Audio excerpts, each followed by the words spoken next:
And hello everyone and welcome Crash here. This is RTA Motorsports. Hopefully we get this working. I've actually have my computer right now with the side panel off, kind of precariously placed because I couldn't get my computer to work. Spent probably a good hour or so messing with different settings, resetting my BIOS again. I'm having lots of issues with this computer that's really preventing me from not only getting on and doing content, videos, live streams, but also enjoying it. I'm not sure if it's a motherboard issue, a CPU issue, a GPU issue. Not really sure. It's quite a few different things that could be happening. But the one thing I'm finding is this time I couldn't get video output to the screens unless I completely shut off the computer, went through, made sure everything was seated correctly on the motherboard, the GPU, the RAM, pressed on everything, turned it back on, and it worked. And then it shut itself off, like the computer literally shut itself off, kept turning on and off repeatedly. I kind of took the computer back out from where it was, pressed on everything again, unplugged everything, replugged everything back in.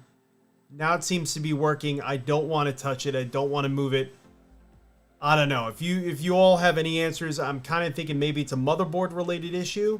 Maybe some pins are coming out. Not really sure. But it's working now and I don't want to touch it.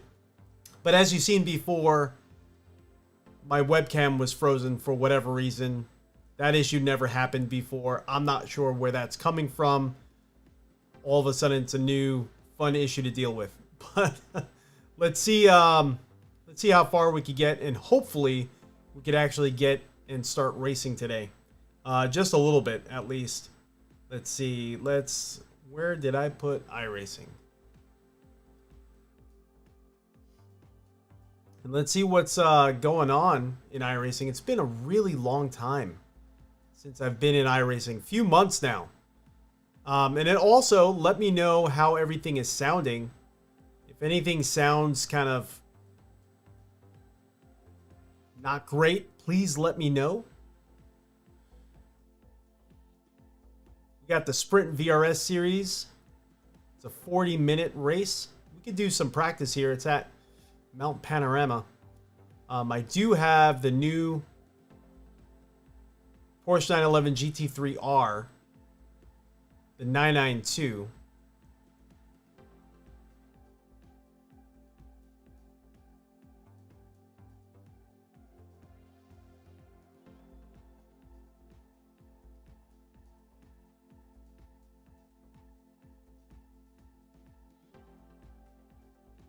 Yeah, let's test the car on the track.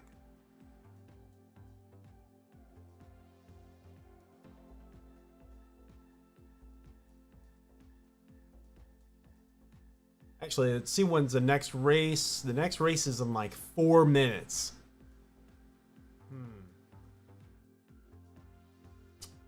I don't think that would be smart. Let's not do that. Let's just practice for a little bit. Let's make sure that the computer can even run, as we've been having issues. Oh, motion rig kicked in. It's a good sign. It's a good first step.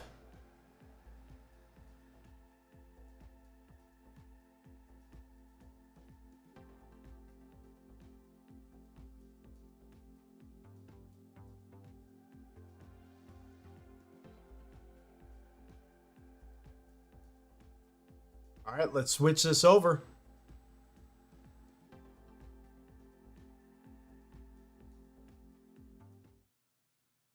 There we go. So that worked. Let's make sure that we are focused where we need to be.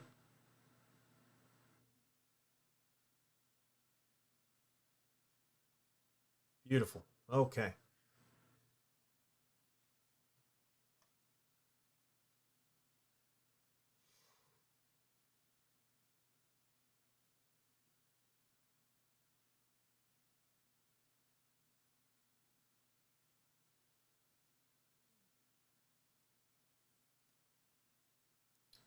Norman Robinson, what's going on? Where the so-and-so. Hey, man. So I just kind of went into that a little bit. Right now, I don't know if you could really see it. Let me see if I can kind of get a view of it on this camera up here. Not really. You could kind of see some lights down below my soundboard here, below my mixer. What that is that's my computer. It is kind of placed in a way where I was able to get the side panel off and really try to work on it, because what's happening, and I think I might have a motherboard issue, but funny enough, I always have issues with my computer, right? Over the years. But my computer was doing quite a few different things that could be related to many different things. What do I mean by that? My computer was not outputting video, or outputting video and cutting it away. Now, I do have the RTX 4090. I verified all the pins are fine. I don't have any melting issues or anything like that. And we just lost video on my... Now it's back again. Having a bunch of weird instability-like issues that are... It's really, honestly frustrating me. Just before, while I was kind of getting everything started up, the computer literally turned itself on and off, I think 7 times, repeatedly, out of nowhere. I don't know where that came from. It's a bunch of things like that. It's just weird instability things. I reinstalled my BIOS. I made sure everything was seated correctly, took the RAM out, put it back in. And I'm not sure what's going on with the center screen. Keeps cutting out. That's a problem. Now, I don't know if it's related to the GPU. I don't know if it's related to maybe the motherboard pins are having issues, because it's like even certain pieces of software are not running the way they should be. And honestly, it's made me unable to make content, because the computer will just cut out in the middle of projects and then nothing's saved. Everything's... And it's just, it's been rough the past little bit. So once we get this figured out, I do have a new CPU that I wanted to test that I got for a really smoking deal. It's the X3D, the 5800 X3D. And I do have the 5900X in here. The 5800X 3D is supposed to be a better gaming CPU, in case maybe this is a CPU-based issue. I'm not really sure. But I'm almost just thinking about going to a whole new platform, you know, the 7000 series, and just getting a good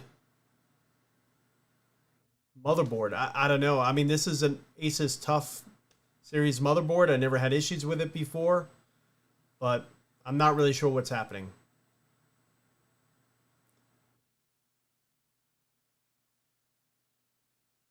All right, let's make sure we can get all the overlays working here.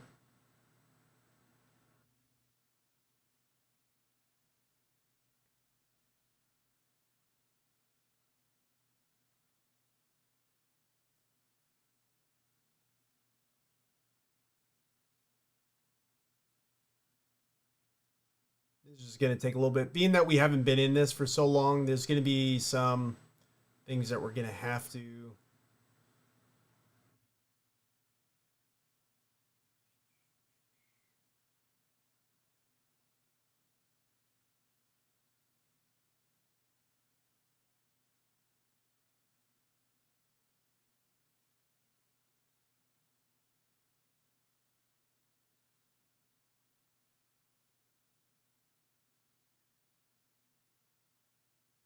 That's weird that it's showing the map as a circle.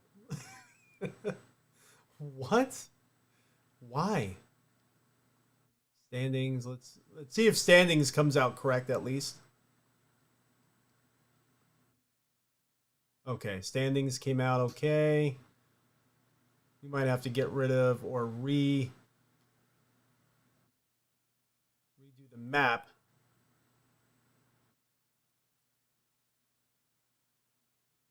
There's been so many updates with different things. Radar.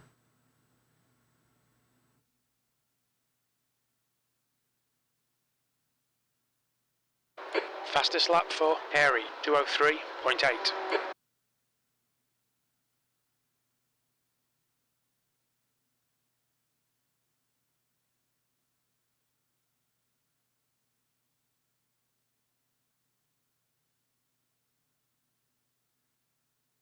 All right, I think that's pretty much everything.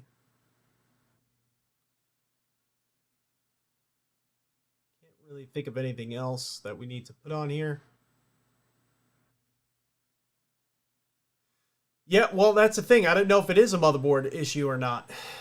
That's the problem that I'm kind of running into right now. And,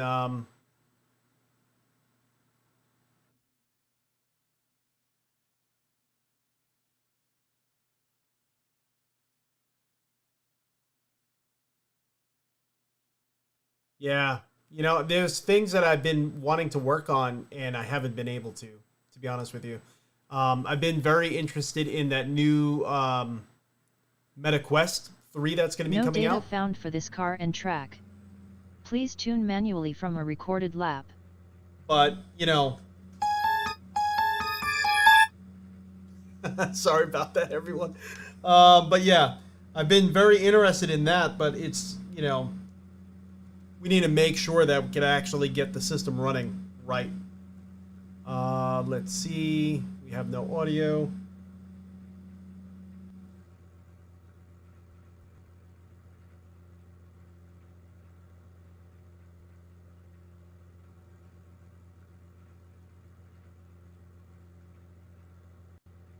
Oh no, I hear it. There we go.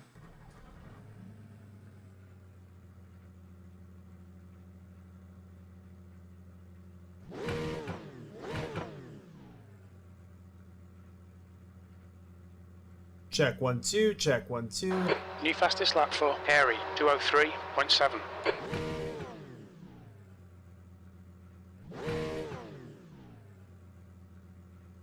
bump that up a little bit.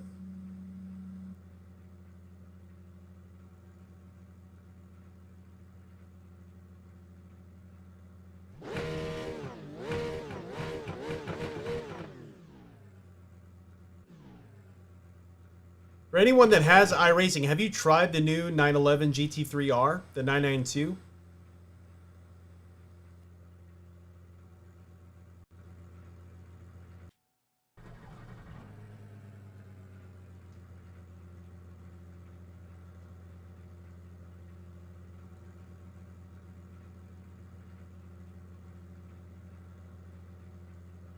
All right, here we go.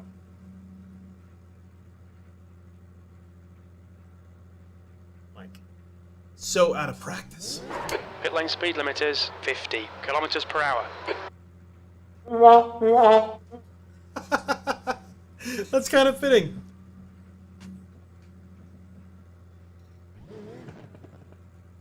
I don't know why. Oh, I see what's going on. Hold on, everyone. Hold on.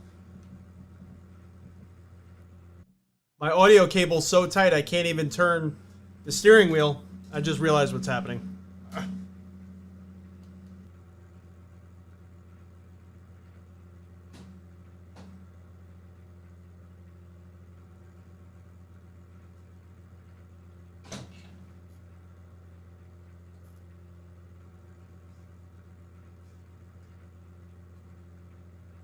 There we go. All right. Now I'm comfortable. Let's get on track. Exit's clear. Push.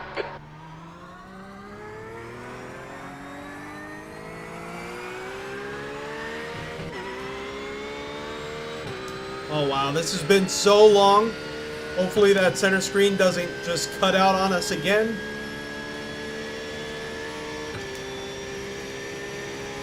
I mean, it very well could be a GPU related issue, but you know, when I had my 3090, we had a lot of these issues too.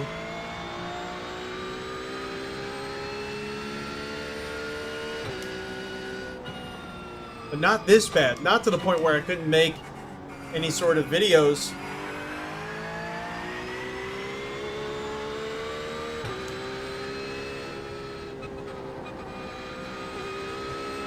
And with my new career right now, it's you know, my free time is extremely limited.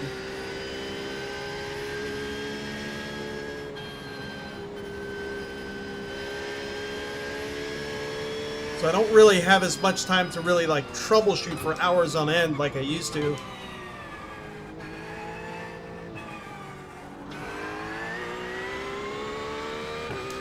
So we're just running the baseline setup here. I don't know if this is you're allowed to run custom setups.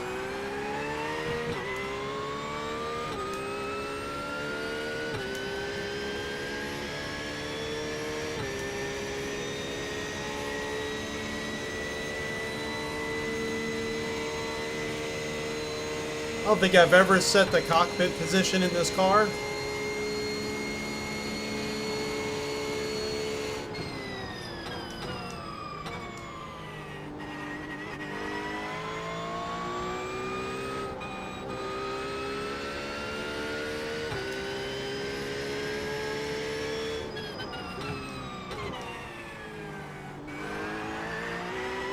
Oh, I felt that rear end just like shaking.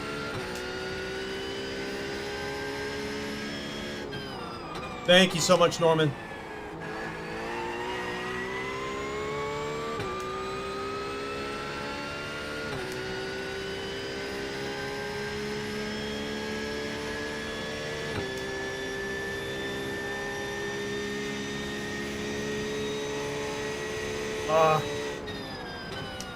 Now, how's it looking to you, Norman? Does it look correct, or do I need to pull the seating position back a little bit? Does it look like I'm a little too far towards the dash?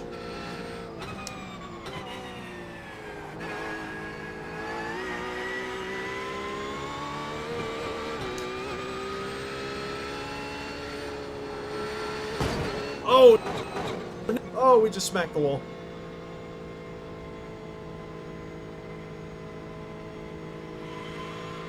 Try to pull off up here.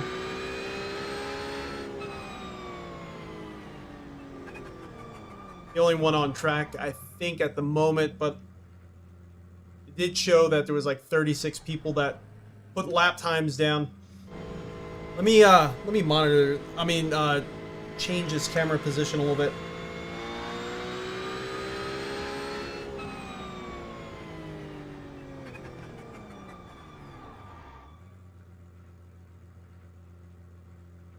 If you ever have to change or customize the camera position for your car, it's Control F12. Just remember that. Oh yeah, it was way pushed in. Why was it pushed in so far? That's interesting. Okay. It's not at 0. That's 0 there, and that feels a lot better already.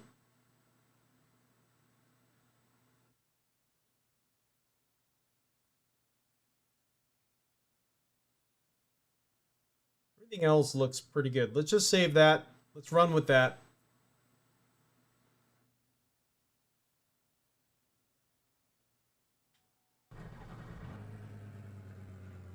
Yeah, that's so much better. Let me just adjust my mirrors.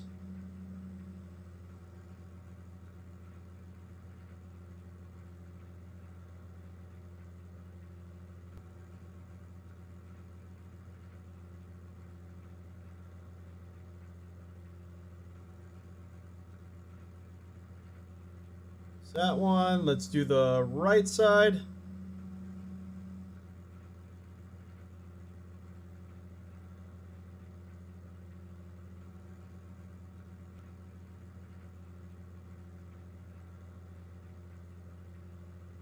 Rear camera's fine.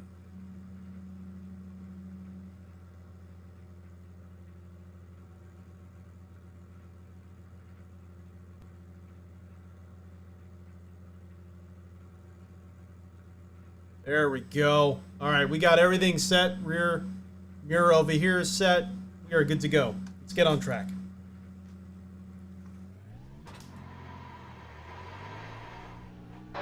Exit's See if clear. the limiter Push. is set. The limiter is not set. I have to reset that limiter.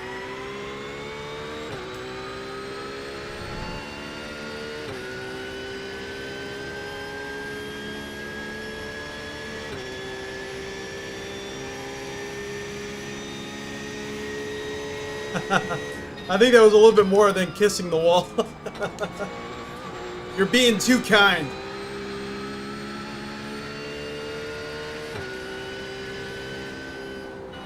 How's your rig doing, by the way?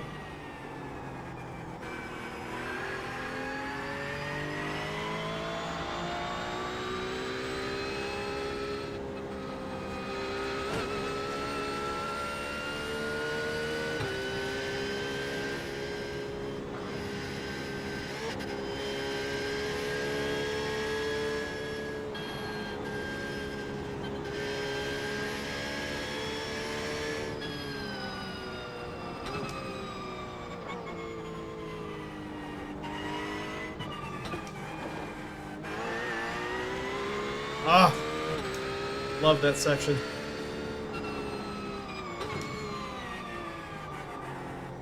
This car turns in so well. Even when the tires are cold, you could feel that the tires are cold because the car is sliding a little bit. A little bit of understeer here and there, but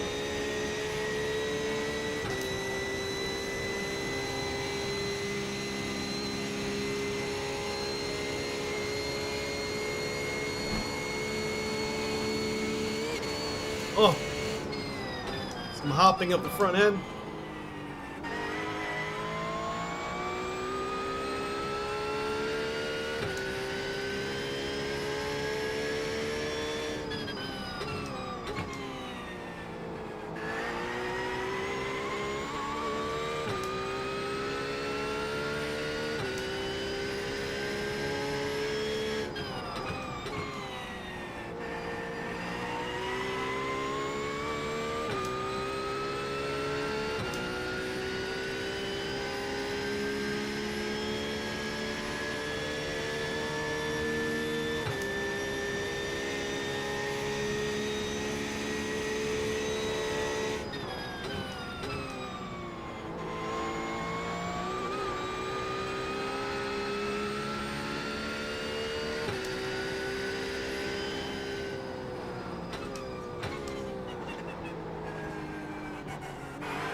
That was way wide.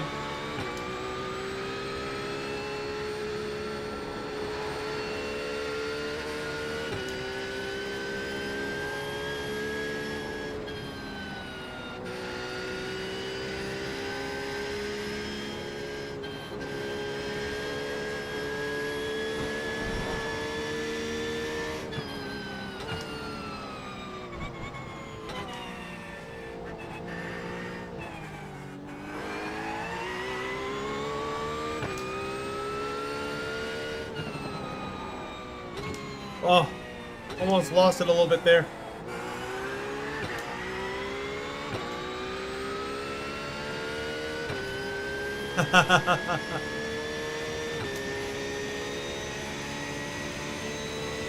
Oh wow, you purchased all new products. What'd you purchase? Last time I spoke to you about your rig, you had the actuators going on. Yeah, I think you were waiting for some parts.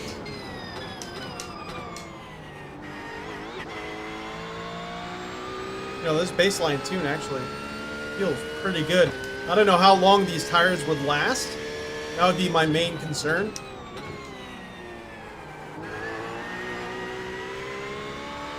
Or fuel. Fuel's another... I mean, if we're fueled all the way up...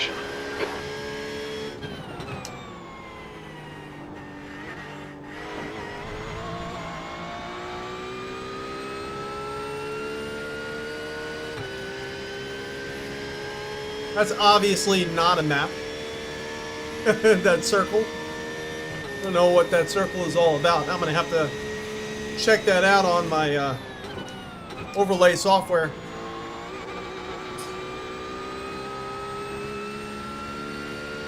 This Porsche feels amazing. I don't really feel like I need to go to VRS to get a custom setup. Setup feels pretty good. I mean, I'm sure I would be slow compared to everyone running a custom setup, and that would be the issue. Specifically like this turn here, you want to be pretty much flat out, and we're almost there, lap 3. I am kind of fluttering the throttle a little bit out of fear, but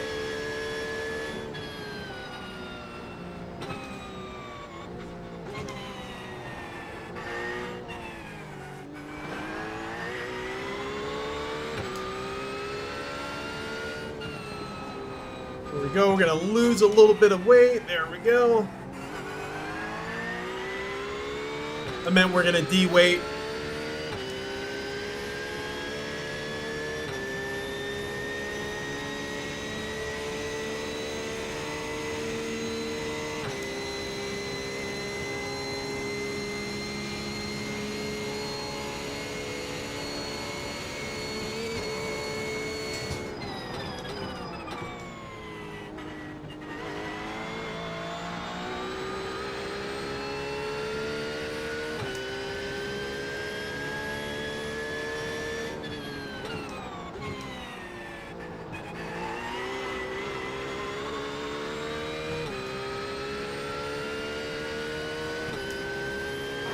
P9.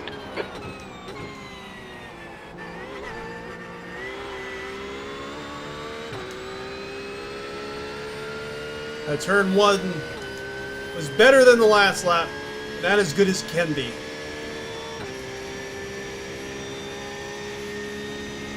Oh, that is a sweet monitor mount. Have you made a video on your setup, bud?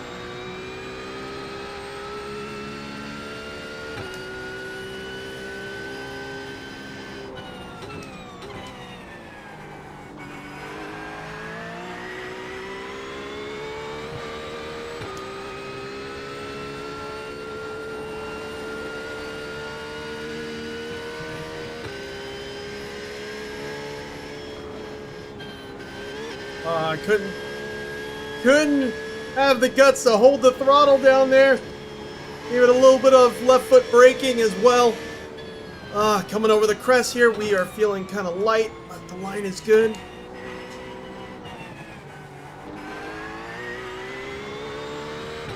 I love this track because it's kind of like running the Nordschleife, the Nürburgring.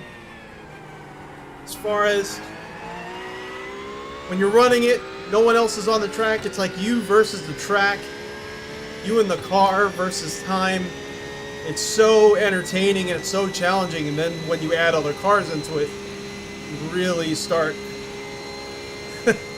adding craziness to your racing experience. But just by itself, oh man, definitely unsettled the car big time there and lost a lot of time in the process.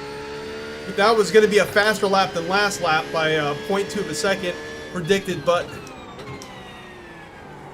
definitely messed that up, and now we're starting to slide a little bit, and that might be the limitations of me overdriving and probably this setup too. Imagining that this setup is probably, it being a baseline setup, it's not going to perform real well in a 40-minute race as much as a custom setup would. Custom setup might be a little bit slower, but tires may last a little bit longer.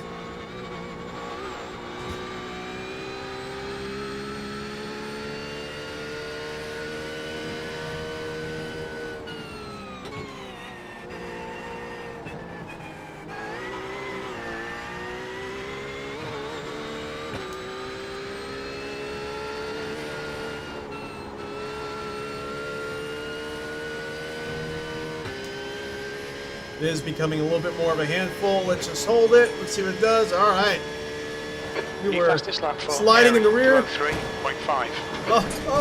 Oh no! Oh no! Mind these track limits, please, Ray. Oh my god. Oh wow. That I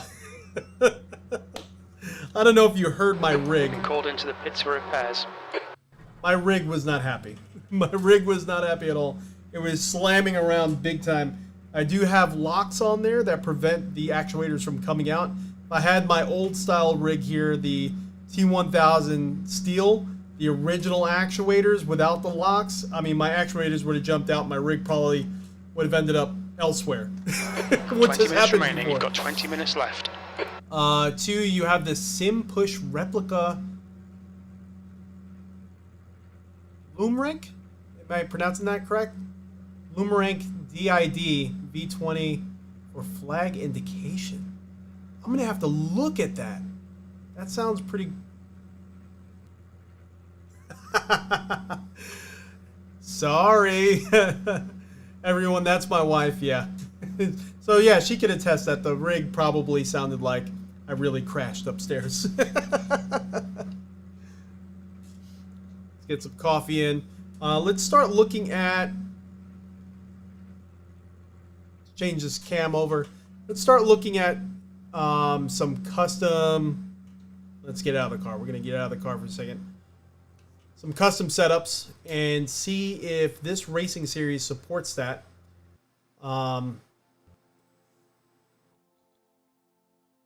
Before we attempt to completely make a fool out of ourselves. Another issue that I'm having right now. I'm not really sure if this is normal. iRacing UI is constantly shutting down. Why?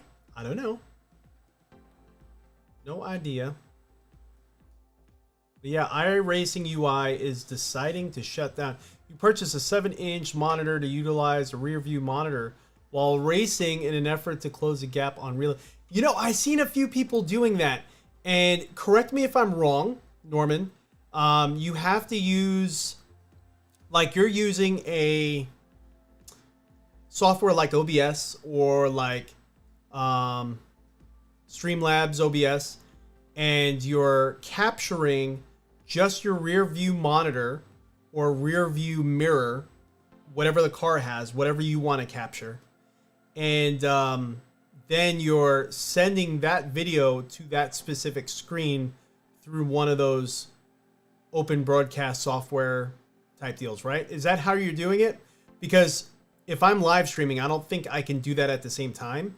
I think it would just be a video, but that definitely caught my attention when I seen someone do that. It looked really, really cool.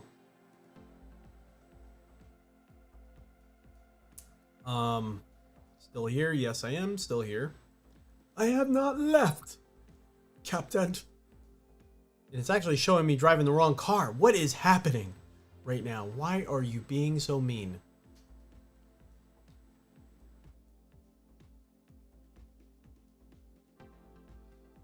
Open iRacing UI. Yes, please.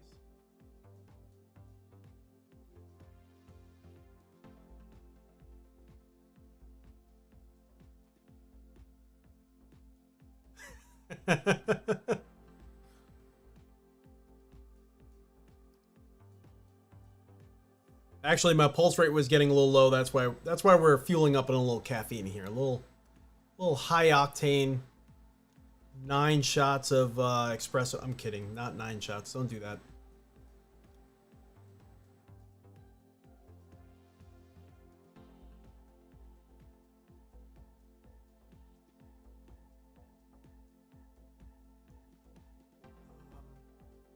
Now iRacing UI is not wanting to load up, so I'm just going off the website, which I haven't done in a long time.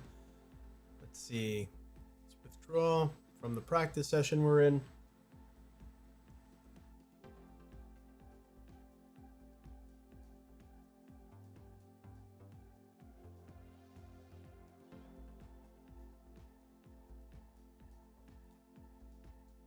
If I remember correctly, I think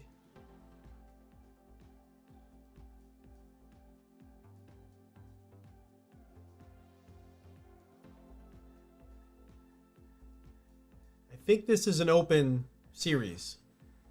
I think we could just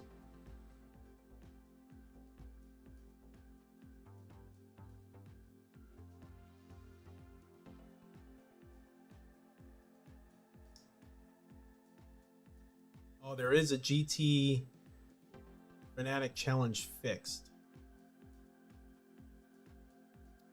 How long are these races? 20 minutes.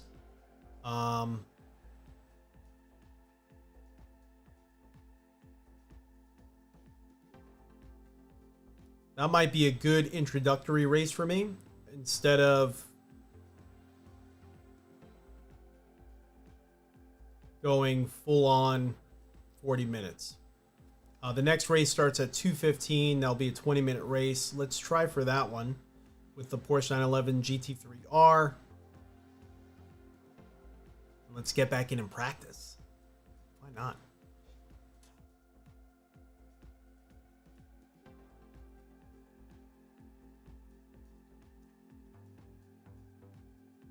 Okay, so yeah, so you're going to be using the software. Gotcha.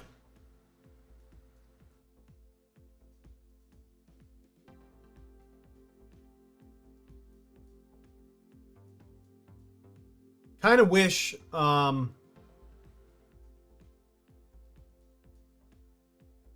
kind of wonder if there's a way to do it without having to, like, that I could live stream and capture at the same time.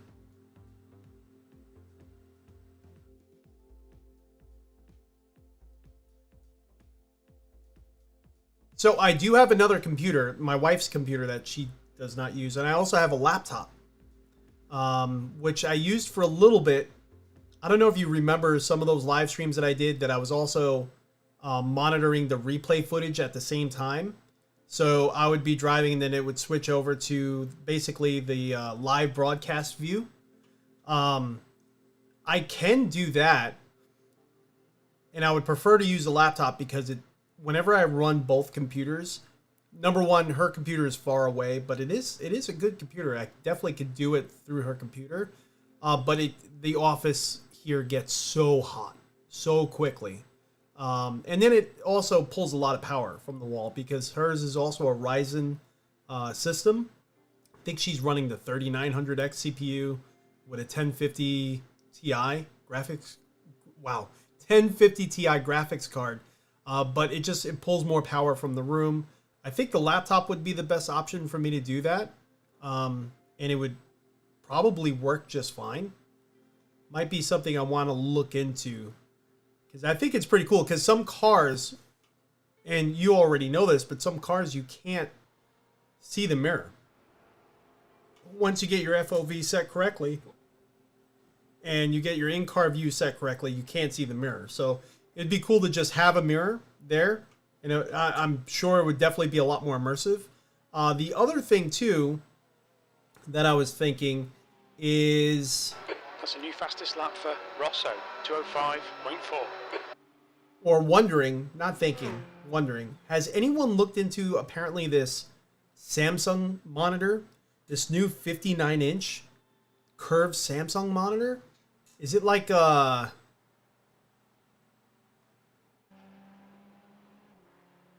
triple 32s? Is that how they're getting the 59? Because I have the 49-inch curved screen, but now they're saying that there's a 59 that they're going to be coming out with. 204.9. Let's go to map, flat map. Nope, not that one. Track map.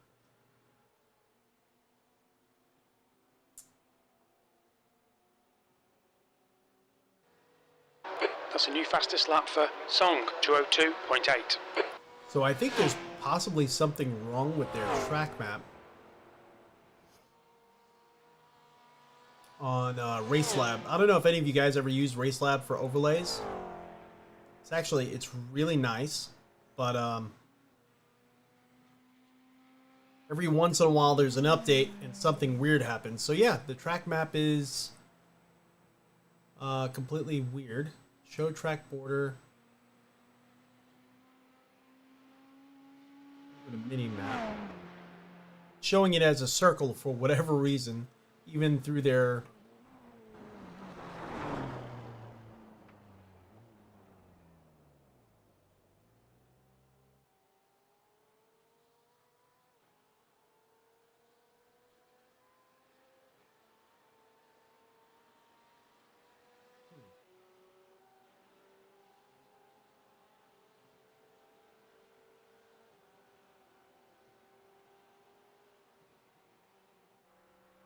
Even their mini map is not working correctly. Very strange. And let me shut it down and we'll restart it.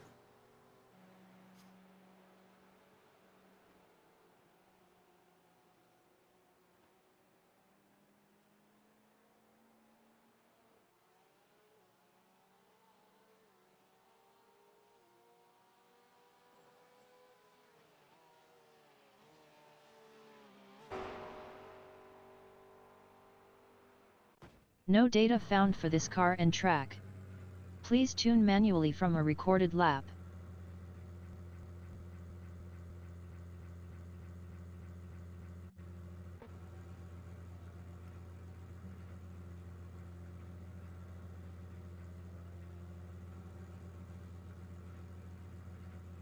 No map at all. Interesting. That is weird. Okay.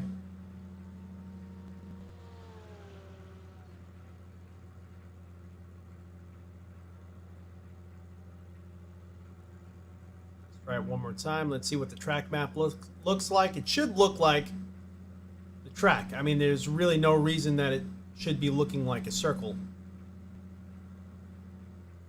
Yep, it's back to being a circle. Must be maybe something wrong with this track in this update with RaceLab. Not really sure. Move that all the way out. At least you could, I don't know, kind of see where I am in conjunction to everyone else. But we'll kind of go with that. Let's get on. Practicing coming up soon. Should be fun.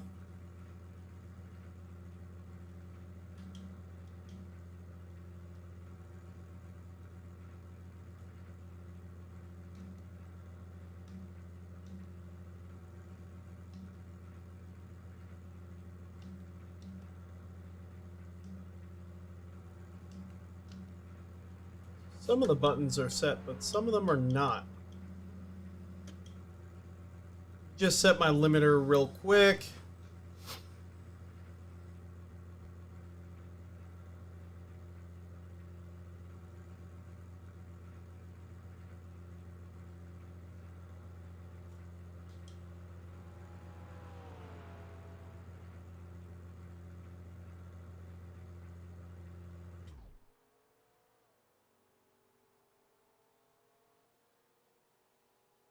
Should be it. All right. Everything else we're good.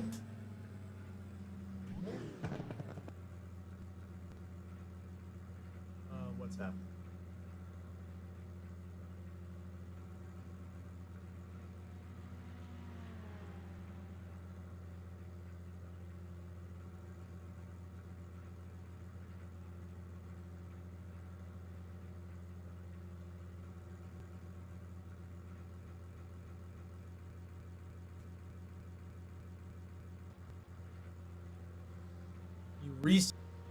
Received your long-awaited Precision Sim Engineering Pro Switch Panel button box.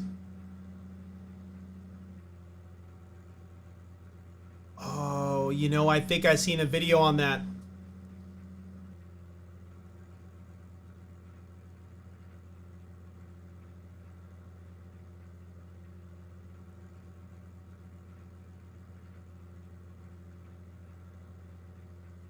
Yeah, that thing looks sweet. I would love to do a button box review. I have button boxes here, but, you know, to be honest with you, I don't use them nearly enough, as much as I should be.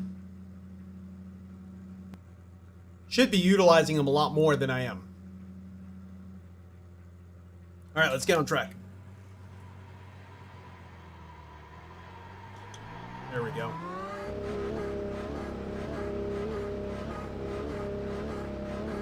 The pit exit's clear.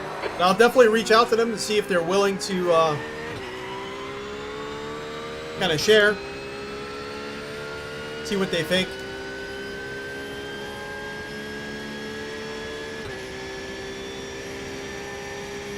Be honest with you, it's the way I have everything kind of set up.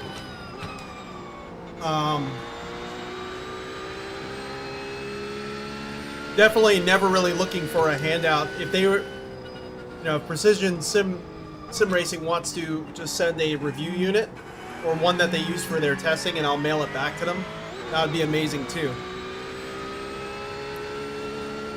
Always open to, you know, ship things back. And I know sometimes when I reach out to these companies, they have that preconceived notion that it's just someone looking for, you know, a free item, and it's not the case at all. I always offer to, you know, mail it back or anything like that.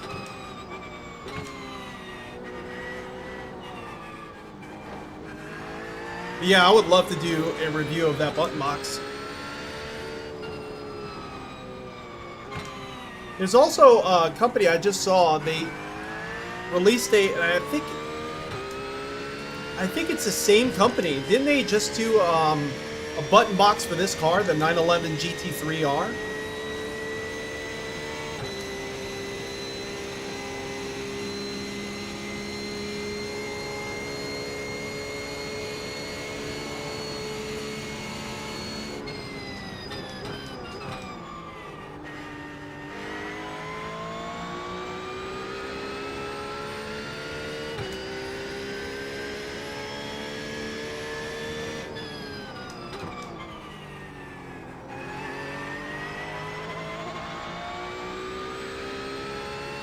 All right, let's put down some clean laps here, get some good practice in.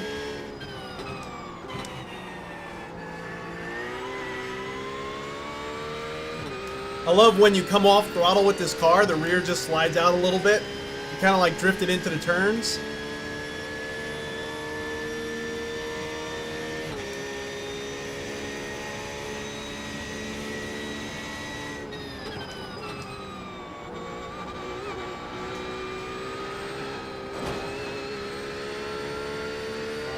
Love tap it to the wall there. Way wide. Again, tap the wall. Sector 1 is 1.9 off the pace. I know, I know.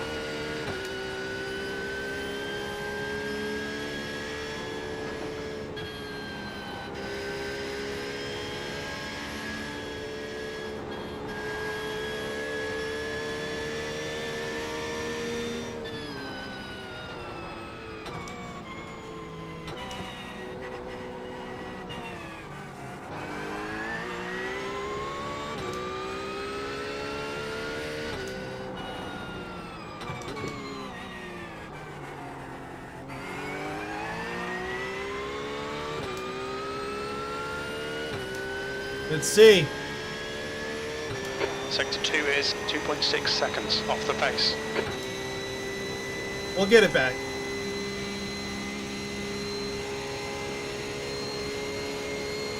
Kind of interested to see where we line up with these other cars on this track here.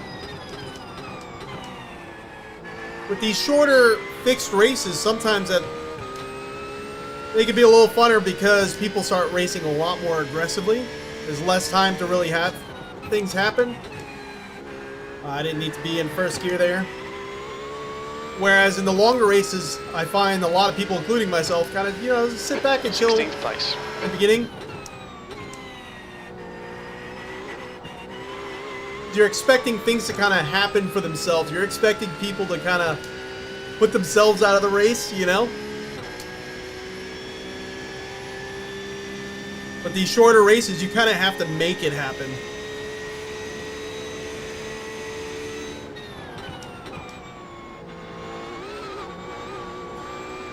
Alright, there we go. Alright, Crash, no kissing the wall here.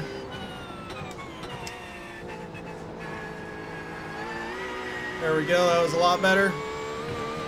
Sector 1 is 1.1 seconds off the pace.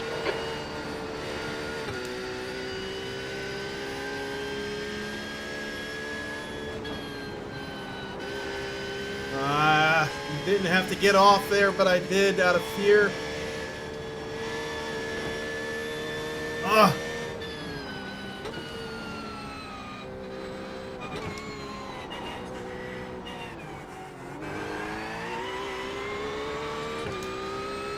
Feel the car just struggling to try to get grip.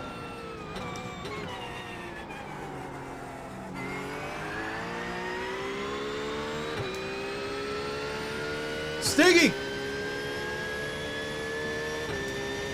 Oh no, this track is a beast. It's not you. You don't suck. Don't say that. This track is an absolute beast. And that's why I was saying earlier, I don't know if you were here. And look, I almost went off there. That's what I was saying earlier. This track, it's fun to just run it, even if no one else is on the track with you. It's kind of like the Nürburgring. It's you versus the track, but once you get the feel for that downhill section, P15.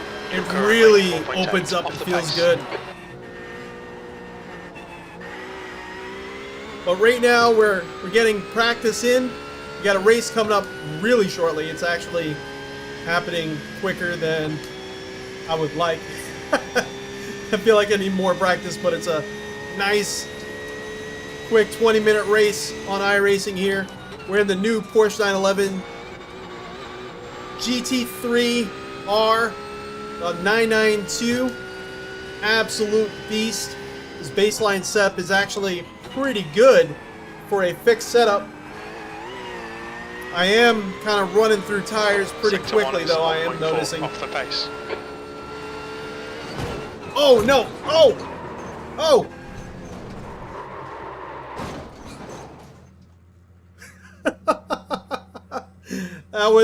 That was rough. Alright. The stewards have called us into the pits for repairs. Yeah, I would hope so.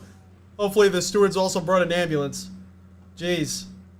And I'm sure any of you that have a motion rig can attest. Sometimes you're not expecting the impacts, like I was not expecting that. It can catch you off guard. So, yeah. What's my heart rate right now? 111. 111 at the moment.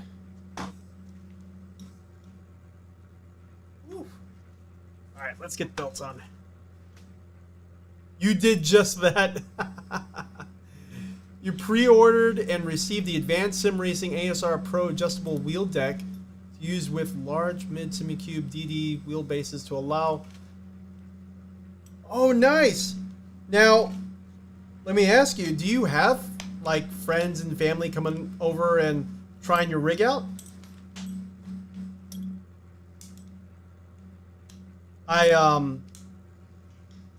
This rig here... I don't know why, I just lost audio. Let's see.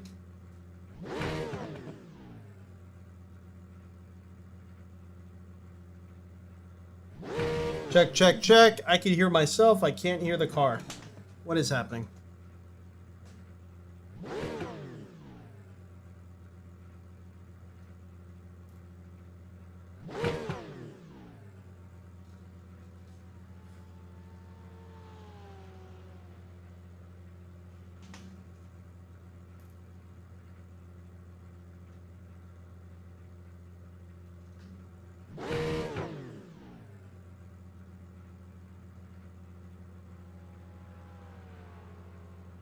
Not really sure what happened, guys. I just lost audio through my headphones here. Check 1 2s. It looks like the mic is still working, which is good. If I have to go according to feel, I guess I will. Oh, there we go. I just got it. Just got it back. I had to go through a different audio input. Yep, everyone's happy.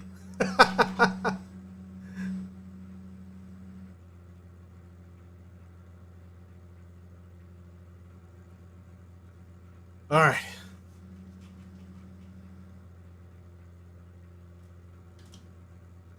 Let's see. We'll just get a quick sip of my coffee. We'll get back out on track.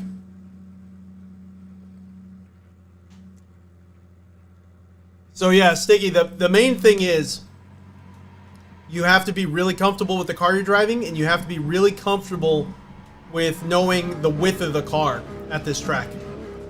And that just takes practice. It just takes a, you know, you got to sit there for a few hours and really just run the course harder and harder each lap until you're completely comfortable with the width of the car and where everything is. It just takes a little bit.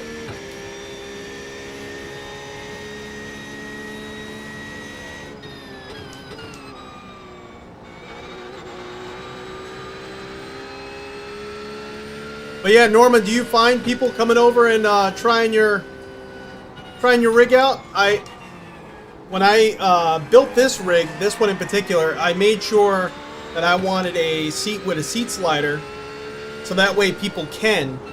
And to be honest with you, besides, you know, the occasional, you know, father-in-law trying to rig out, or my father trying to rig out, which is occasional as well, I find that I really don't get other people racing in my rig. You know, it's kind of, I think Jesse has tried it a few times. He races with us here and there, but not many people really try my rig, you know. And I do like to share the experience of the rig and have people run the rig. Kind of makes me happy when other people are having a blast on the rig, but it doesn't happen as often as I would like. I don't know. It's just one of those things, you know, where I kind of built it up to be adjustable, but I find that 9 times out of 10, just me running the rig. Actually, probably even more than that. It's probably like 9.8 times out of 10.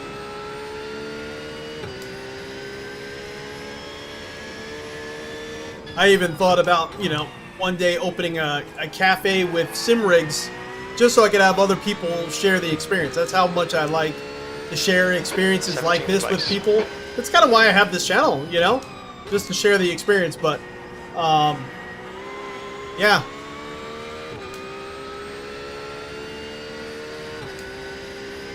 I think it's a little bit more than spider webs at this point. Oh. Trying to adjust the camera. Okay, Ray, we need to watch these track limits. Oh no. Alright, let's go back. I started noticing my camera was pointing down instead of at the screen here. That's a lot better. There we go.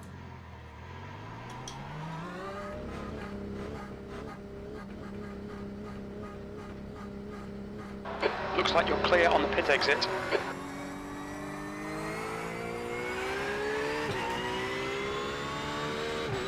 Well, that's cool. That's awesome. You know,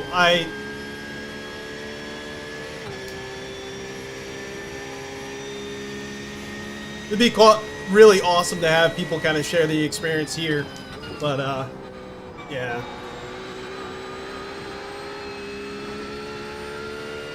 And the other side of it too is, you know, I do have some friends that are car guys, but we never really get a chance to kind of hang out at each other's homes or anything like that, due to like conflicting schedules and things like that. And then my other friends that we do get to hang out maybe a little bit more often, and it's still, I mean, maybe once a month, if that, for a few hours that day. You know, they're not really into cars, so it kind of, you know, it is what it is.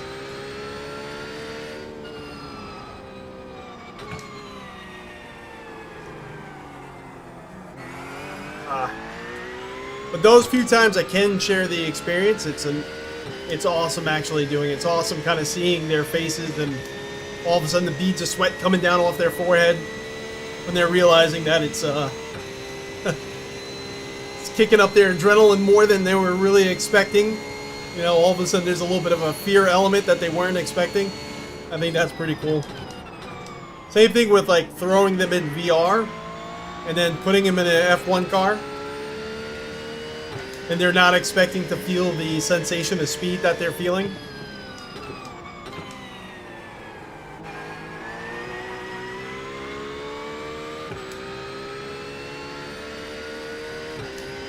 P19.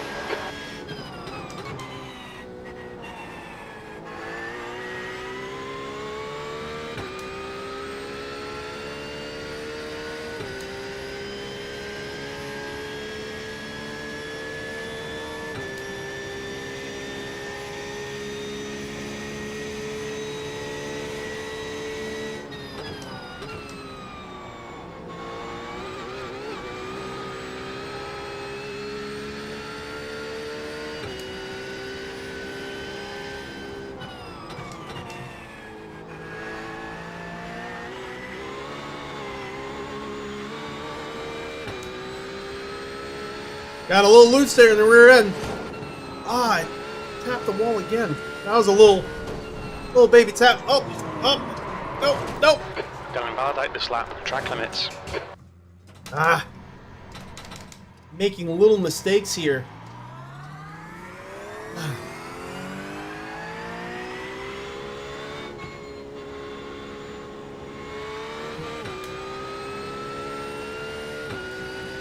That's the point of practice, I guess. But we only got about like 10 minutes before the race actually starts. So I need to really get these cobwebs brushed off before this race starts.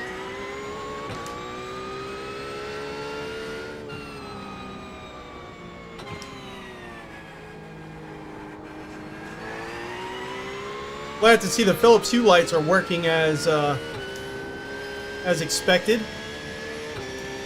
They're flickering under the trees. Anytime I go under a bridge, which there really isn't one here, but anything with a long period of darkness, I see the lights completely turn out for a second. Kind of see that there a little bit.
Here we go.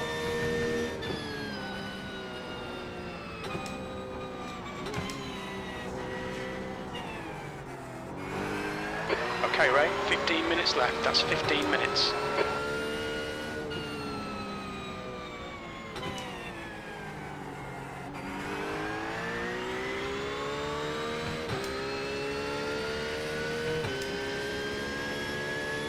At the end of this lap here, we're gonna go back to the pits. We'll get out of this session and we'll register for the race so we don't miss it. I've done that before, kind of being really into a practice session, all of a sudden miss the actual start of the race or the registration time for the start of the race.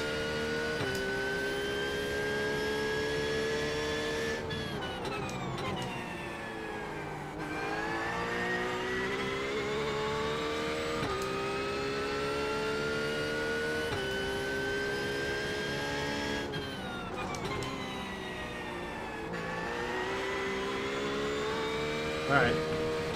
I just wanted to get through that turn pretty cleanly, which we did.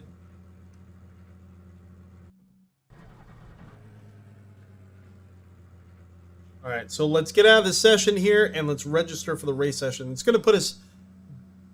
Oh! That webcam froze again. Sorry about that, guys.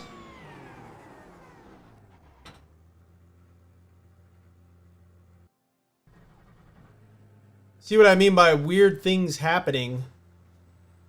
I don't know why this craziness keeps happening, but yeah. All right, we got the webcam going again.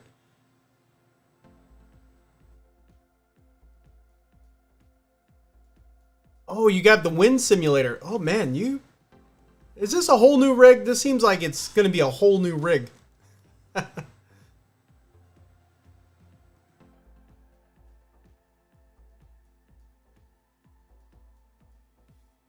All right, let's get out of this race session here.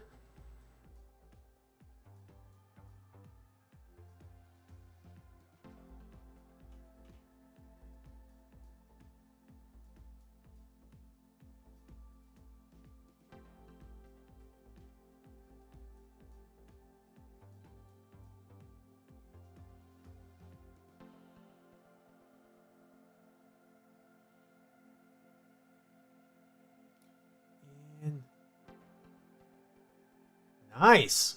How you liking it, Stiggy?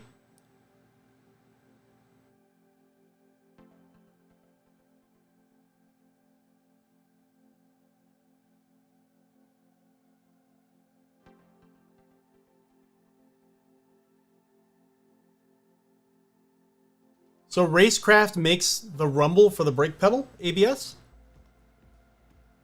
Or is that just something else you added on separately from the wind simulator?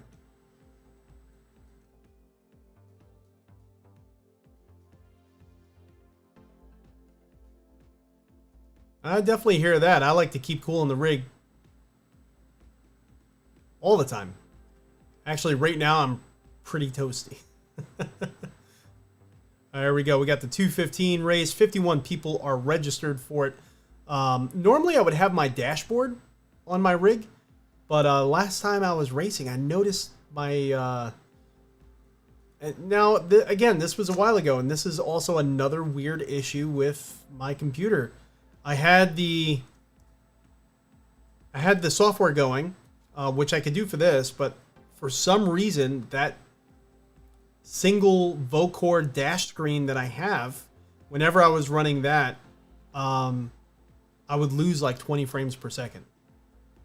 And it was pretty consistent. I don't know why. Doesn't happen with this screen here in this wheel. And I'm not running it because we could see the actual dashboard in the car. And it would be kind of distracting to have two of the same dashboards going. But yeah, I don't know. I thought that was weird.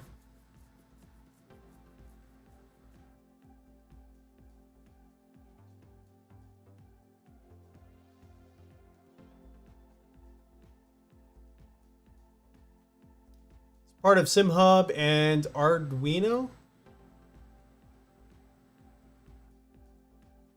Huh. But where did you actually buy the rumbles? Are you running like a Fanatec pedal? Or, because I know Fanatec, if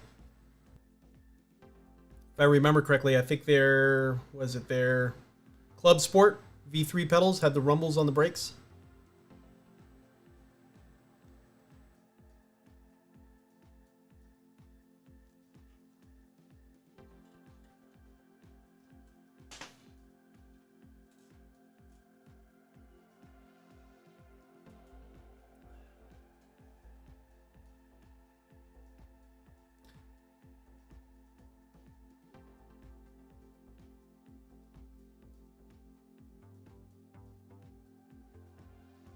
Oh, this is something you did yourself?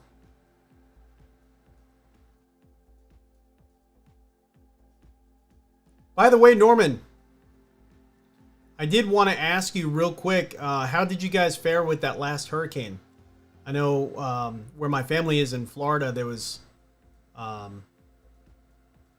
they got lucky, but the next town over, pretty much the entire town flooded. Like multiple feet deep. So... it's pretty bad by them, and they're up in northern Florida. I know that thing came down through the Caribbean.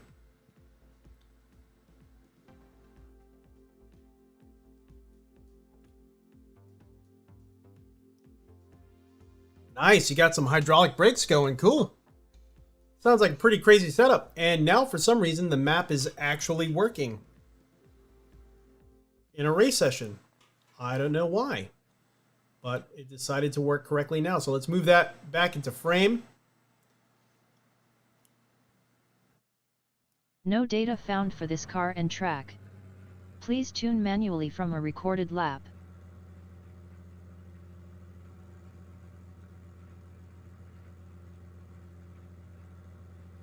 Yeah, I have the Hussenfeld pedals, so I would have to do like a DIY thing. And I was actually thinking of just getting a transducer, like a butt kicker transducer type deal, and just mounting it to my pedal plate. And I think that would work just fine, because I do have the vibrating like seat functionality underneath the pads of this seat here that I have. And so I do feel like ABS, the thing shakes, but I would like something on the pedals as well. But those SimuCube active pedals, I mean, the price is crazy. But my gosh, those pedals look absolutely insane. Absolutely incredibly insane.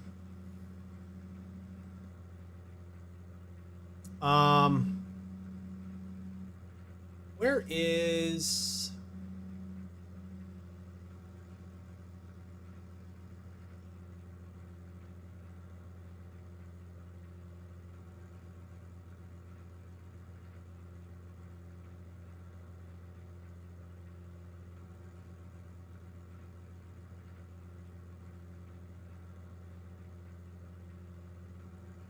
But no flooding or anything for you guys, right? You guys are all right otherwise?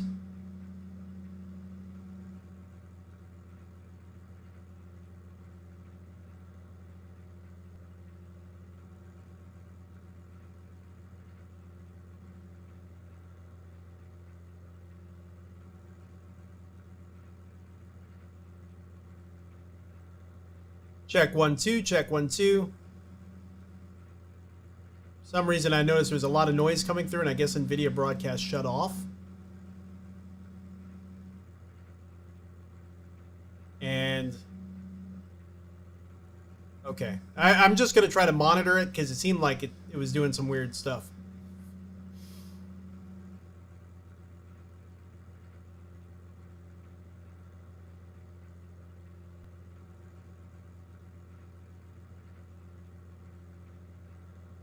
Yeah, Boosted Media did try them, but I mean, jeez, 2K for a pedal is... Thanks, bro, thanks. 2K for a pedal is insane.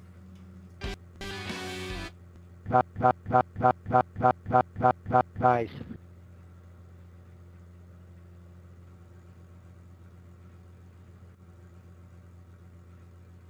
What I am going to do is I'm going to shut off the other drivers because I think that's distracting personally. I know some people like hearing the other drivers. Not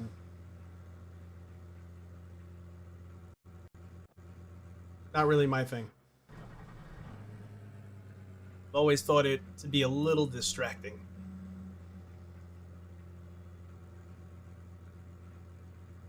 Check, check. I think whenever I have to reset this title to full screen, my webcam freezes.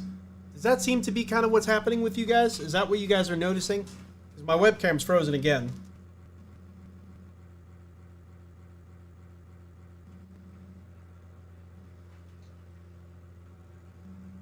Fix that.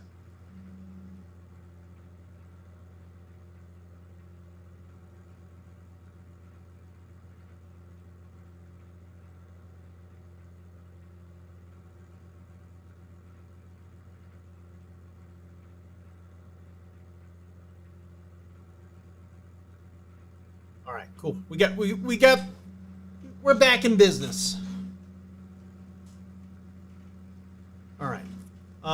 Let's see. You had a little flooding and a lot of power outages over the last 24 hours. Oh man, sorry to hear that. Do you guys have generators that you guys use? And Sticky says current project you're doing is 296 clone wheel. I'm gonna have to look that up. Honestly, don't know what that is. Are you 3D printing it, or how are you doing this? Because this wheel here that I have is a like a group build project that I was a part of, and it's 3D printed.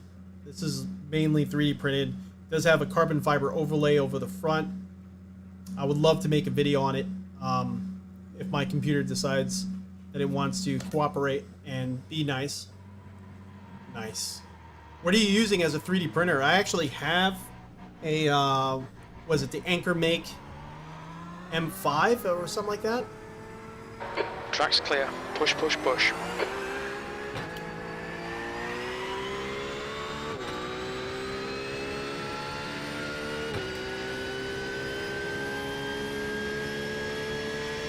Thank you, Norman, using your cellular data.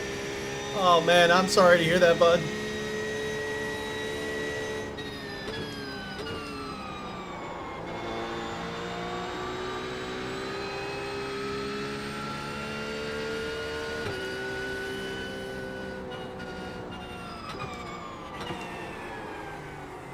Understeer City.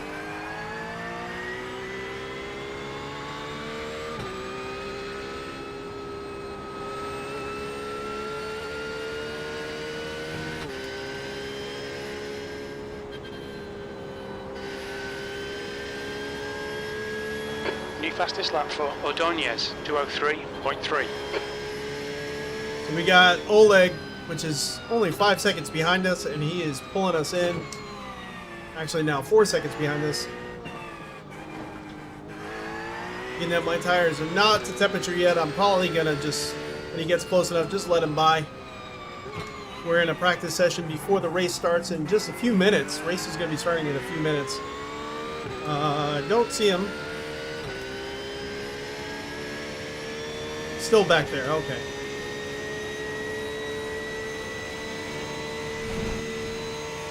Yeah.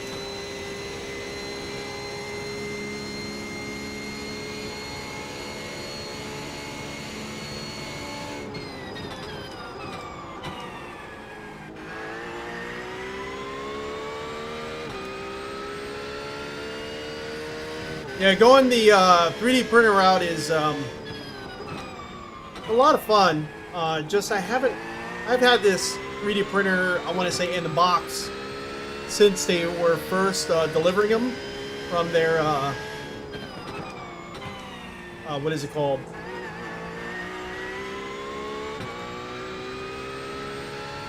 I'm trying to think what the name of that website is, where you can support businesses making products and making projects. And you could like pay into them before the product is released. Anyway, you guys probably know what I'm talking about. So once this was delivered, I was all excited. I was gonna 3D print a bunch of stuff.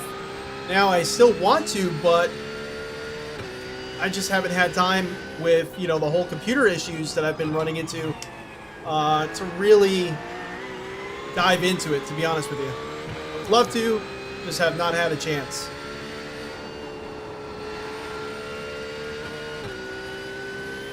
But looks like we're kind of holding off Oleg at 4.7 seconds back.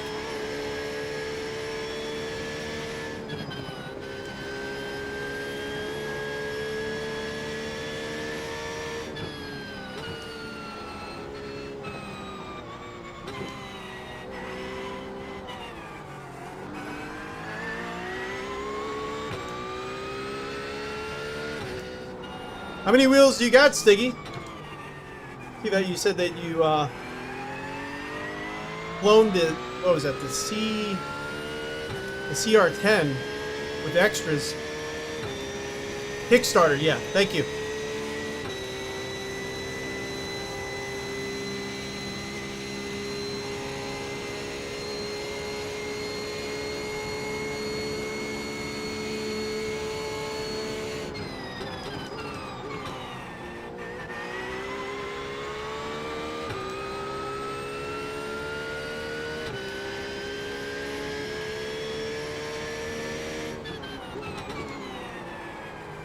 Turn, baby! Turn, baby!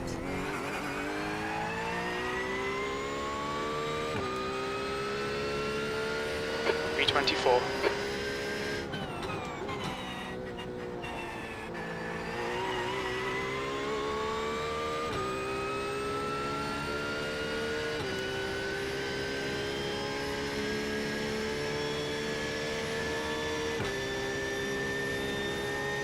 Yeah, you know, depending on what you're printing too, like ABS, I know some other plastics are the same way, you want that full enclosure to maintain like a higher temperature within the unit. So that way it doesn't set so fast that the layers start coming apart. And I'm sure, you know, Stiggy knows a lot more than I do regarding that, but I used to have a little 3D printer where it wasn't enclosed, and the nozzle temperature and the print bed temperature could only hit like the very minimum for ABS.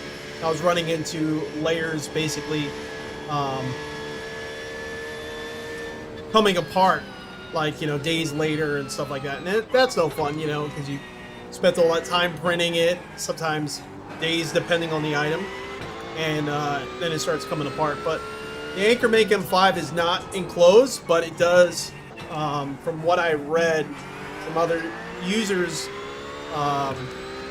work really well with different plastics like that. So I'm excited to finally get it open, get it going. Recently just purchased a boat as well, and this boat has, it's a Sea-Doo switch, and they have something called Link accessories, which, you know, they all use like the same type of mounts to the rig. I mean, not to the rig, to the boat. And there's a bunch of Link accessories that people have made on the 3D printing, you know, model websites to download and start, you know, basically printing your own accessories like cup holders and stuff like that. So I'm excited to, you know, kind of get that going. I definitely want to make content on that once we actually start doing that. So I do need to make space for this printer and get it going, because I also want to do things for the rig. I do want to make my own wheel myself. I want to experience that. This was a group build project, but they had a builder who kind of, you know, we all contributed as far as buying parts for it. And then one person went through the building process and then shipped them out to us. So I didn't actually build it myself. But we, you know, I was in the process of it as far as sourcing, not really sourcing parts, but, you know, helping kind of pay for each step of the way. But it would be cool to kind of like fully build it myself and go through all the mess ups and things that, you know, for your first wheel, you're going to mess up. So it'd be kind of cool to experience that and kind of share that.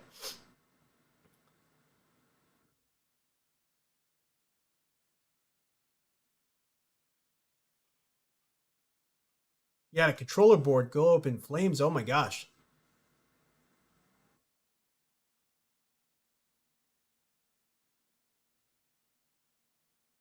Well, really, I don't know about this Anchor, but every 3D printer I have ever experienced in person has had some noise to them. It has been a little noisy. So, you know, I think that might just be par for the course, to be honest with you.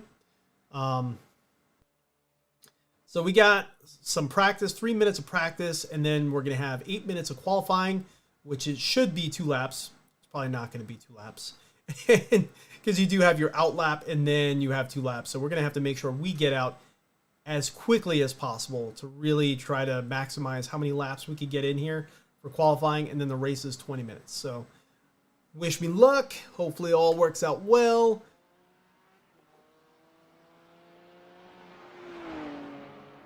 Yeah, Thingiverse. Yep. Thingiverse. That is decreasing. It's now 20 Celsius. Again, if you're just jumping in here, or if you're watching this later on, I don't have chat up because I couldn't get the chat to work, as amongst other things. I couldn't get it to work. But yeah, what we're talking about is the website to download 3D printing assets to print yourself, and that's called Thingiverse.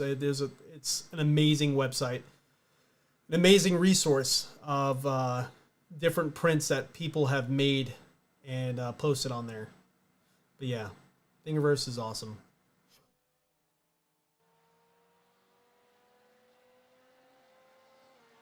Two Thrustmaster wheels. We have 4 with no... Is that no buttons or shifters? And you also got a deep dish. That's pretty crazy. You haven't... Did you print any circle wheels, or are they all like GT3 style? Because I would imagine if you do any circles, you're going to have to like inlay them into each other and glue them. So that way, because I mean, the print bed would have to be huge. All right, we got to get on track. We got to qualify.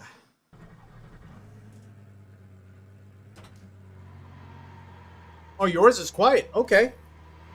I honestly don't know how this Handbrake M5 is going to be. It might be quiet too, who knows, but I know my little monoprice Select Mini V2 wasn't quiet. It wasn't really that bad. It wasn't really that noisy because it had like a little stepper motor, but wasn't too terrible. But it definitely, I wouldn't say quiet. You can hear it going. Sounded like RoboCop was in the room with you.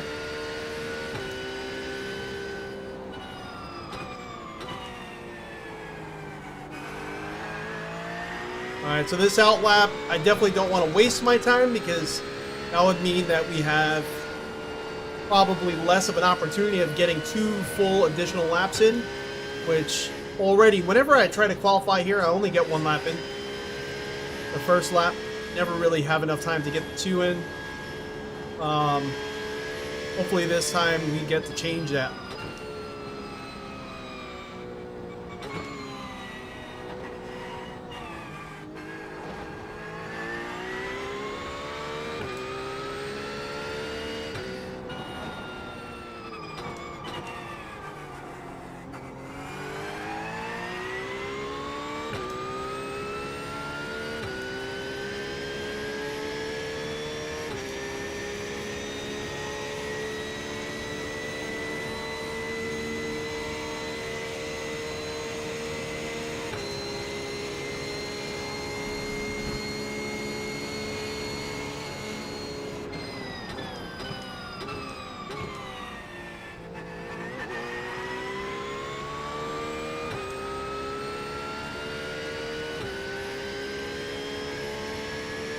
Alright. Here we go. Hopefully 2 clean laps. Let's make it happen.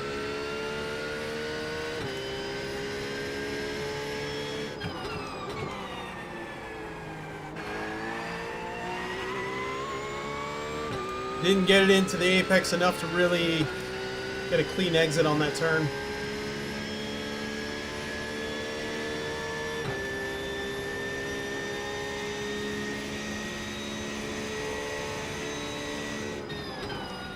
You have a video of that 911 button box? That sounds pretty cool.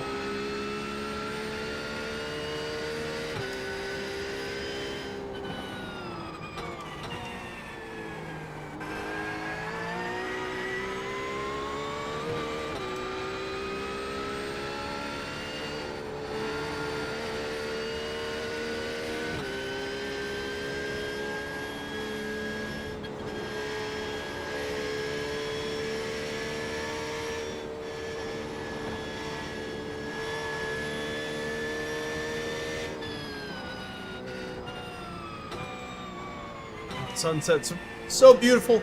You almost just want to look at it. Take your eyes off the track.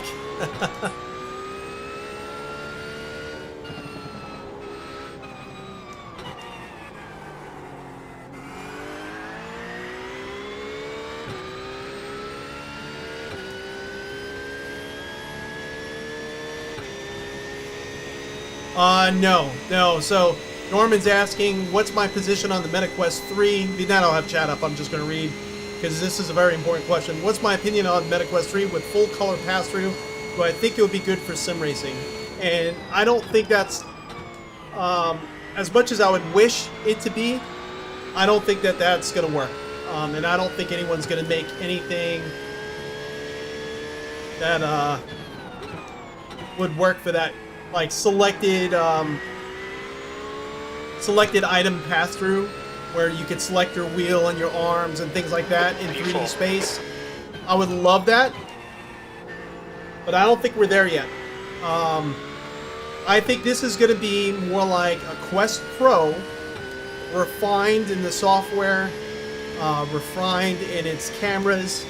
I think the Quest Pro is more of a proof of concept, and now they're able to source those parts cheaper now that they were already making the headset, and now they're going to be just fine-tuning different things, because we're going to be basically getting the pancake lenses. We're going to be getting a little bit more FOV, supposedly. I don't know. We got to test that. We're going to be getting maybe a slightly stronger processor than what was in the Quest 2, or no, we are going to get a stronger processor than what was in the Quest 2, but a lot of things in there kind of feel very similar to the Quest Pro, which I tried, and trying the full color pass-through is awesome. I did like a very silly video where I was weightlifting with it, and you know, just to show the depth of field and how, you know, it works really well, cracks your hands really well, but you still get this wobbling effect where it's trying to decipher what is where in 3D space. It's not perfect, and it's still a ways off. Now, if someone does make software where when you connect it to the computer, you can select what items you want to keep and then overlay that on top of the sim, that would be absolutely incredible. I just don't think it's going to happen, and I don't think we're there yet. And fastest lap for Rivera, 204.9. So, you know, I really don't think we're there yet. I don't think it's going to happen. The pass-through is not... When I tried the Quest Pro, the pass-through works for items. 204.5. But when you try to look at a computer screen through pass-through, it just looks blown out. V6. Because it's very optimized for looking at low light and your arms and the corners of the room, a dog, things like that. Things that are bright like a screen, it doesn't adjust the exposure value, and there's no way to adjust the exposure value, so the screens just look really blown out. So I don't know. I really don't think that pass-through is going to be a thing for sim racing yet. I think it's still a ways off, and it's still just going to require basically software engineering genius that has good amount of time on their hands to really do something open source before we get it, unfortunately. I really think that that's where it's going to come down to, and I think it's going to happen, just we're not there yet. I think it's going to be an amazing headset, amazing value for the money. I still plan on getting one because I love my Quest 2. I don't really use it as much as I would like to, but I like to just be able to just jump in without the computer, experience VR, sweat like crazy because my adrenaline's pumping depending on what title I'm playing. You know, especially what they did with what's that the zombie game. Anyway, it's besides the point, but they ported over a very old zombie shooter, and I can't believe I'm forgetting the name of the title, but you know, the proof is there. It's definitely immersive. It's definitely a lot of fun. Definitely brings you into the game. Depending on what you're doing, your blood's pumping and everything a lot more than expected, especially like VR boxing.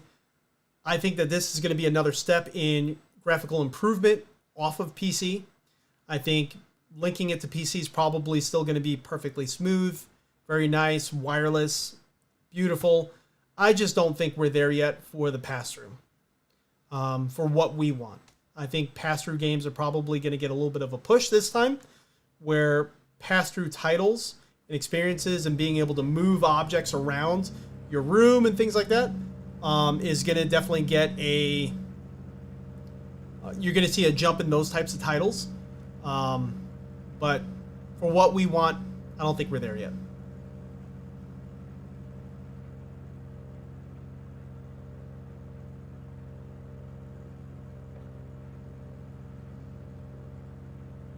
I mean, I hope it's going to be better. I really do. I hope it's going to be better. I just kind of wonder if they're doing the two cameras purely to try to eliminate the wobble effect. And maybe it was cheaper than that single camera they were using on the Quest Pro. Because in the end, this is a much cheaper headset than the Quest Pro is. And the Quest Pro had the color pass-through. 20 minutes. So I kind of wonder if maybe these two cameras overlaying the images on one another eliminate some of the distortions and the drawbacks of using just a single camera. The right column. That would allow them to still maintain the budget necessary to deliver. Oh, thank you. Thank you, Norman. But, you know, I mean, it can help. It can help. I think 2 cameras and having them positioned in such a way that mimics our normal binocular vision is the better move. So I definitely think it's a better move, and I think it can definitely help big time. Just do I think we're there yet? I mean, I'm praying. Okay, Ray, get ready. I hope that we have something like that. Selective item for, oh no, for Green, green, green. color pass-through. That's 20 minutes to go. And to be able to 20 minutes. overlay the sim behind. That would be... I think everyone would be in VR at that moment in sim racing. Because the one thing is we want to see our button boxes. Oh my gosh, car off to the left there. We want to be able to see our wheels. We want to be able to see our, you know, buttons on our wheels. We don't need to see the dashboard if we're in VR or anything like that, because we see it in the actual car, but we want to be able to see our accessories that we have. Because some of us really rely on that, but it's hard for me to believe that we're there yet. So again, we're at Mount Panorama here. 20-minute race. We're in the 911 GT3R, and oh, why are we spinning? Why are we spinning?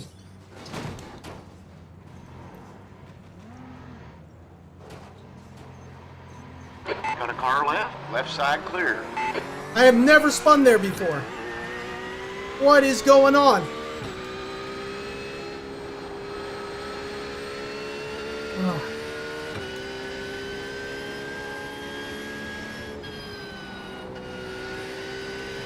That was strange.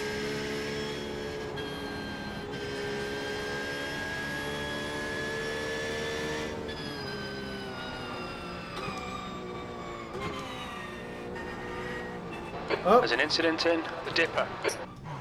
Got a car on your left side. Clear left. We're actually kind of lucky we didn't get rear-ended right there. Oh, this car feels so loose all of a sudden. What is happening? I tried to brake into that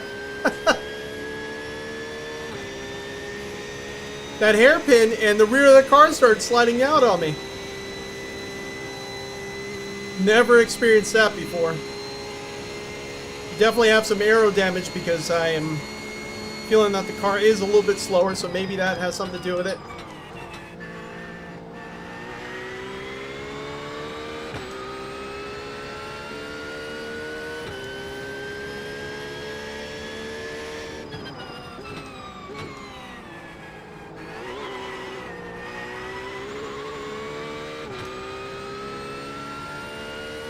E10.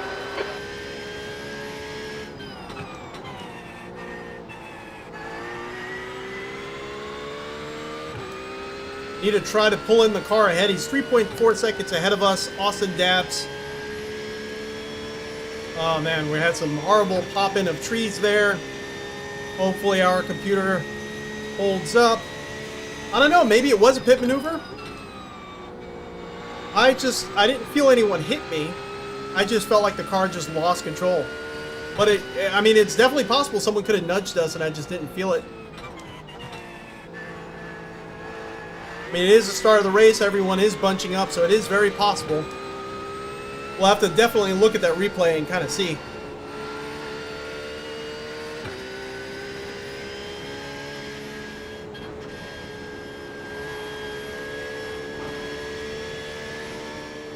There's an incident in the dipper. It looks like Rice and Moanley. Oh, we got 2 cars in this one. Let's see if we can get by. Flag, keep your wits Yellow about you, flag is mate. out. So they didn't get off track yet. Oh, they did. Okay. Maybe they're moving on. Maybe they're back going again. We'll find out. Yep, they are moving ahead. We got that. 3-car line going ahead of us right now with Nichols, Rice. We got Nico, Hernan Rodrigo, and Austin Dabbs ahead of us right now on P6, 8, and 9. It looks like P7 is somewhere else. We might be moving up to P9. The leader has just done a 204.8. Oh, that was beautiful. That was nice and smooth. We could do that every lap. Crash will be a happy crash.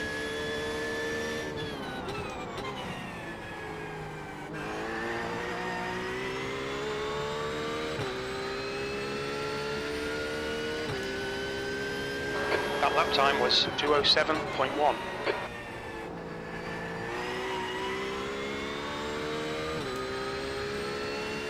Peter Van Zolen is starting to pull us in a little bit. He is 0.6 of a second behind us. Austin Dabbs is now 2.9 seconds ahead, so we are kind of moving closer to each other in Okay, all right, directions. 15 minutes left. That's 15 minutes. I don't like the tree popping action that we're having around us. Kind of tells me that there's some instability with the system, which we already kind of know.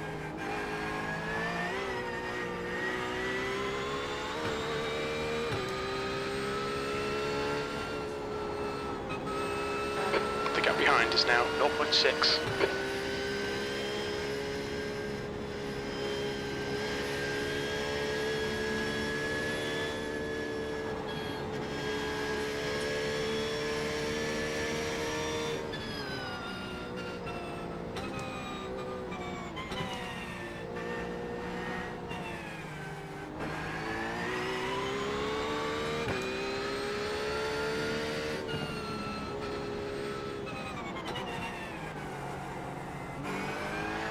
Just ignore him, he'll go away. Try to make a move on the outside, or he hit the wall. Either one. 0.8 of a second back now. He went real wide on that one there. Not really sure what happened to him.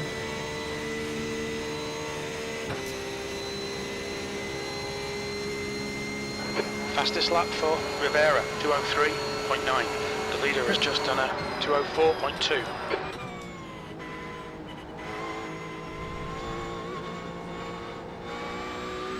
We just went off a little Watch bit. those lines. He almost smacked us.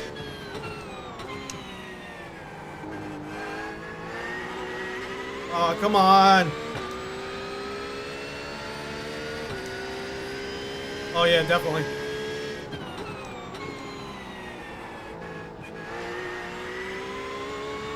Definitely known as the rub in his racing location.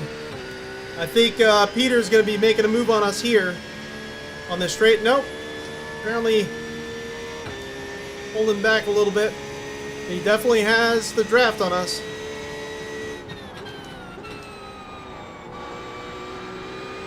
We're currently sitting at P10.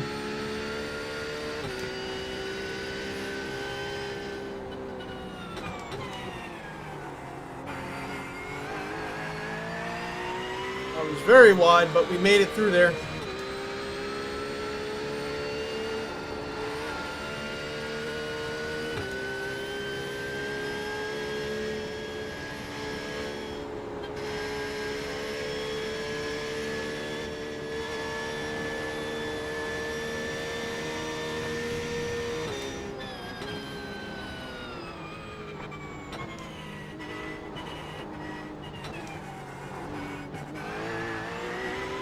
Oh man, driving this car. What the heck? Make it through. That was something.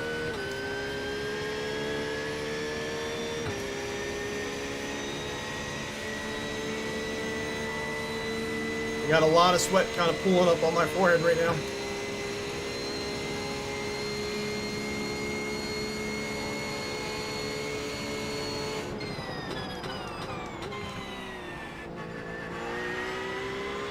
Kudos to Peter for really, I mean, just trying to mess with me here, but not hitting me.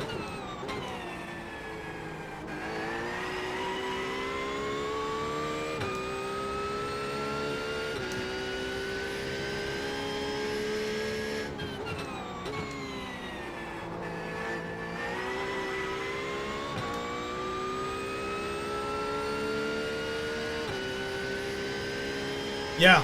Oh yeah, definitely. Without a doubt, I definitely am feeling some understeer. There's some moves being made up ahead.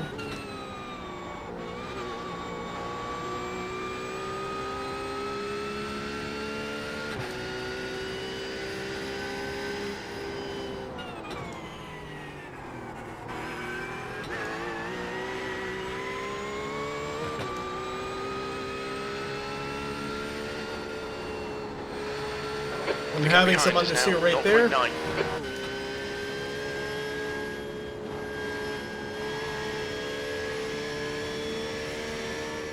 Thing is, I'm like feeling like this crab walking sensation where the front end understeers and the rear comes out a little bit. So it is pretty controlled. Okay, Ray, don't think about the lap times. Just hit each and every apex. 10 minutes to go. That's 10 minutes left. You're halfway home. Your fuel is fine.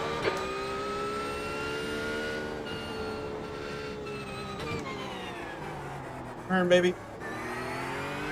The gap in front is now. Oh man, what happened to the car behind? 10th position. Did he mess up and hit the wall or something? What happened to him? He's no longer behind us. Anyone catch that in the mirrors?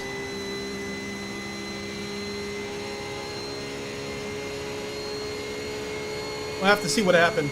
So I thought I saw a flash in the mirror, and then he's no longer behind us.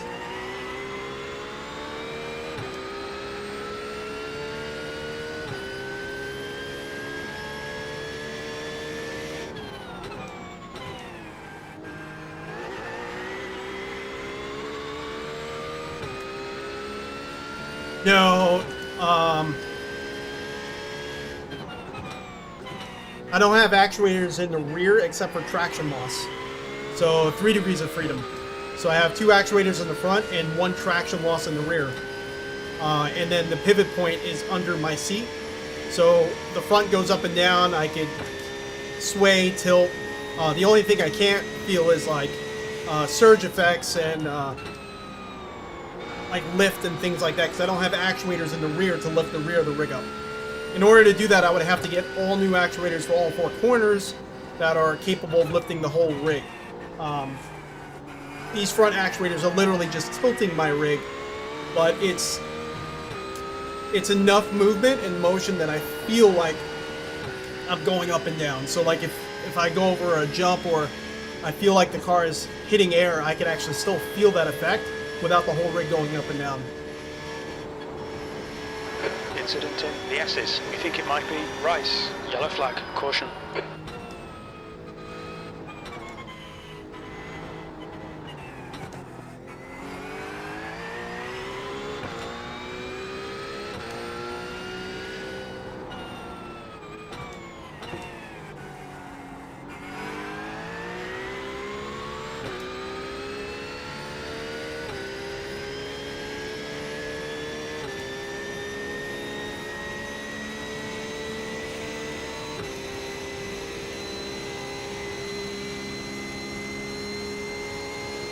They are side by side.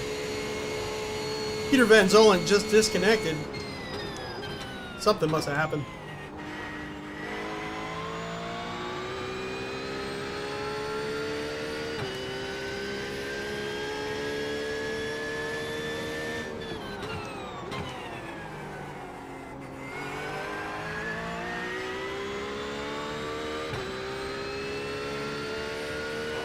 P9. Sector 2 is 1.5 off the pace.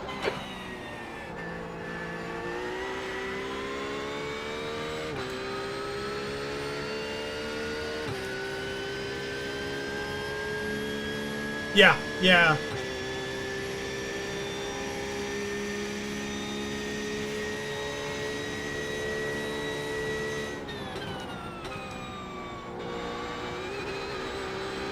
The gap to Rodriguez in front is now 1.6 seconds. So now we just moved up to P9.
Nail every corner. Let's take whatever chances we can. All right, Ray. 5 minutes to go. 5 minutes left.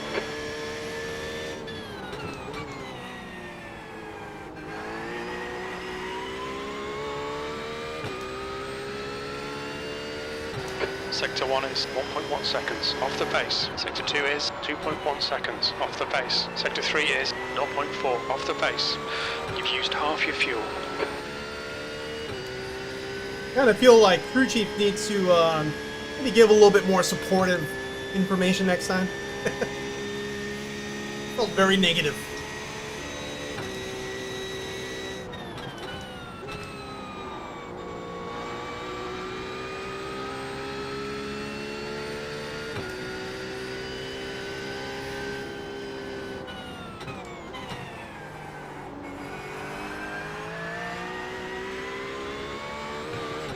Oh, that line felt really good, that one. The gap to Rodriguez ahead is now 5.6.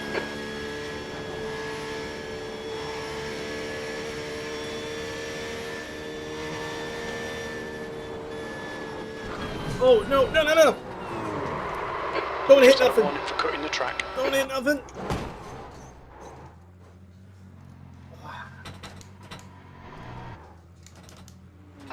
You need to push if we're going to hold this position.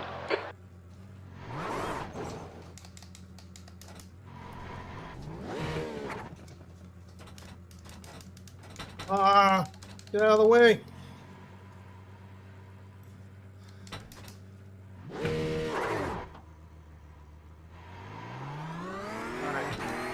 Got a little bit more of an incident point there, but oh no! Oh, I'm having some. Stay between the lines, please, Ray. Got some damage.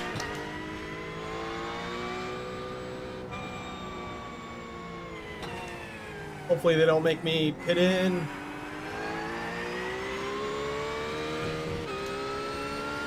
You definitely have some wheel damage, but we'll just take it easy because obviously now I'm going to be P10, but the next few cars are like P1 and 2, and all the other cars seem to be lap cars or have damaged out. So we'll just take it easy, so that way we finish the race. I don't want to lose the points. And possibly gain too many incident points and my safety rating go way down.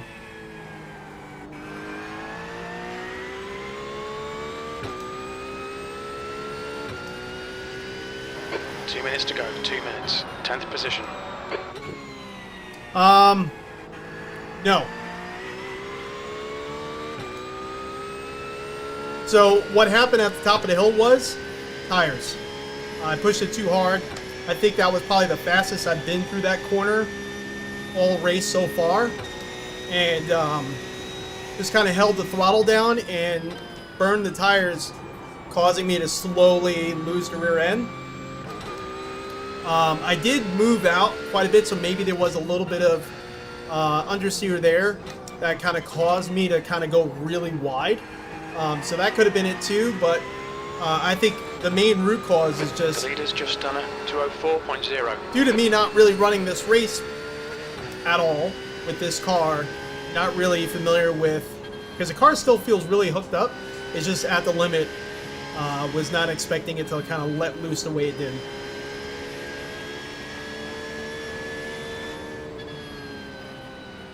So, you know, it's practice related. Maybe the root cause is practice. You know, we did some practice laps, so I know what the car feels like, but when the car really starts settling in and you start losing tires and knowing what that feels like, that's the problem.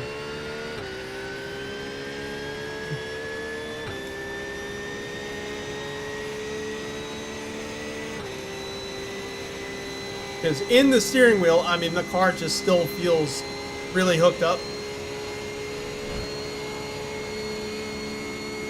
I could probably even lower the force feedback in this car.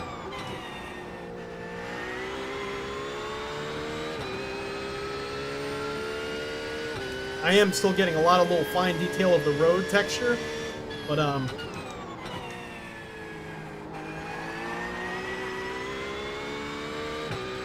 I am fighting the wheel quite a bit, and that's not, One more to go. you know, that's not really optimal. I think the wheel's too heavy. That's another adjustment I'm going to make. Because when the wheel is fighting you, you're not really being smooth with the car, you know? We're still holding P10. Considering all the things we kind of went through this race, I think that's a win in our book. First race back after a few months. I am going to be running some... wow, we almost lost the car again there. I don't know if you saw the rear end just kind of kick out on me out of nowhere, me having to really correct for it. But I am going to run some benchmarks. Oh, almost tagged the wall again. And see what's going on with this computer, because it's not happening now. And now all of a sudden we're at over 100 frames per second. We are running 1440p panels, so keep that in mind also. But I am running a 4090. I have a 5900X CPU. But yet, well, at the start of the race, we were only at 30 frames per second, which is not not great. And I mean, I am live streaming at the same time, so that does play a factor into it, but shouldn't play that big of a factor into it. Yeah, I don't know. We need to figure it out. And then towards the middle of the race, we're having the trees kind of pop in randomly, and that has seemed to have resolved. All right, Ray. The next car is So, Burnley. But I am going to be That's running 2 some minutes benchmarks left. to 2 see minutes. if we can figure this thing out, see why this is happening, and hopefully let me know if it's my CPU, GPU, or RAM is causing the issue. And we can kind of move from there. I do have a new CPU though, but I don't want to do benchmarks and do that video until I really solve these issues. Because if I have a faulty CPU right now... P10. Okay, we're done. Alright, got P10. Nice and solid first race. I'll take it. But yeah, you know, if... I don't want to just do benchmarks on a faulty system, and if it turns out to be the CPU, I'll be pretty much just like nailing the CPU to a stake. Meanwhile, it was faulty. You know, it's not an accurate result. So that's another reason why I have not really tested that 5800 X3D yet. Norman, I'm thinking of also upgrading to 32s instead of your current 27-inch monitors. However, see you running the 49-inch implementation. Do I recommend Samsung or another option? I'm not running the 49-inch. This is actually triple 32s. My 49-inch is actually around the corner there on my desk. I used to have my 49. This triple 32s, I love the triple 32s because of the height. The height is really nice. You get more of your peripheral vision and your vision in general immersed.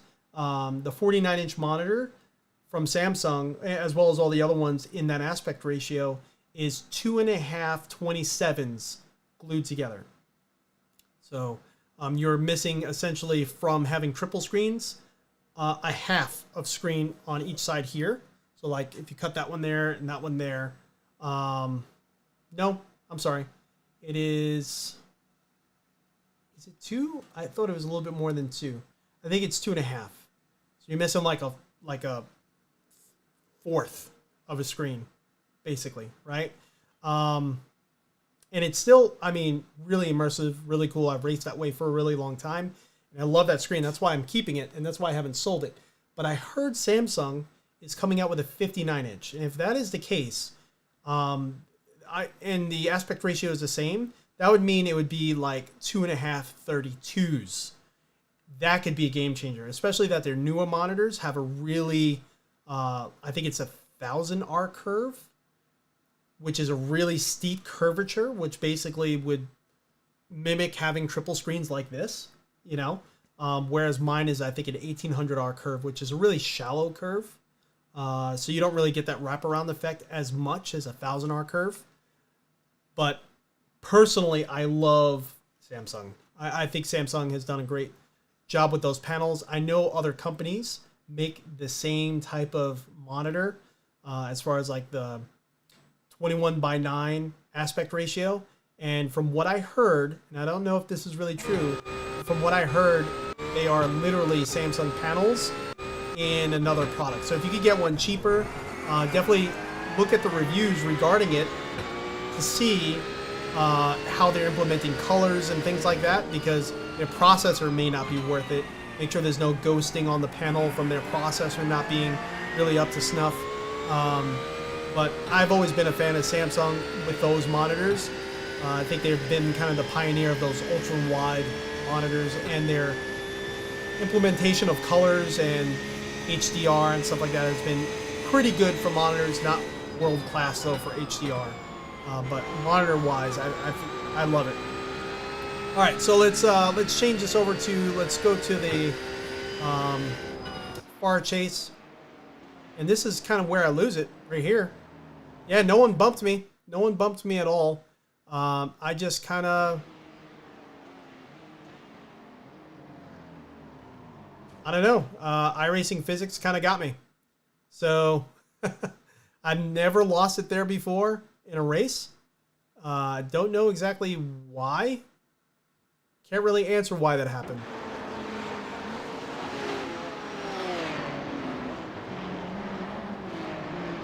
That's it. I just kind of lose it right there.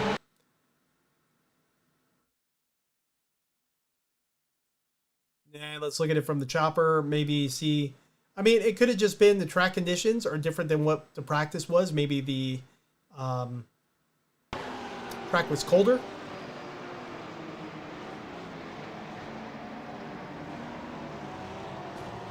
Maybe I got on the brakes too hard. Adrenaline got to me. Not really sure. And then everyone, of course, just piles in instead of trying to go around.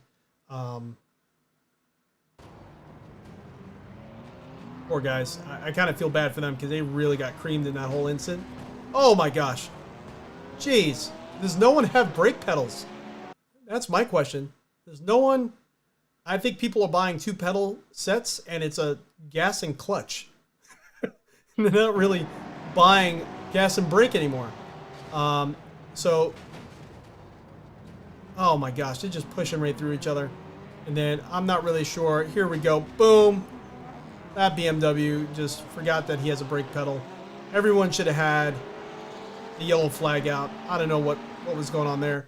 And then let's go to lap 5. Actually, if we go to lap 6 and then rewind a little bit, you should be able to see what happened to the guy behind coming down the S's before the dip.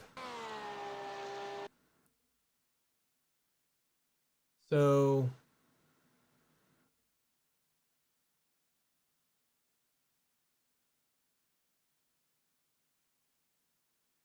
yep, here we go. All right, so he was right behind us, and let's see who this was again. I think it was Peter.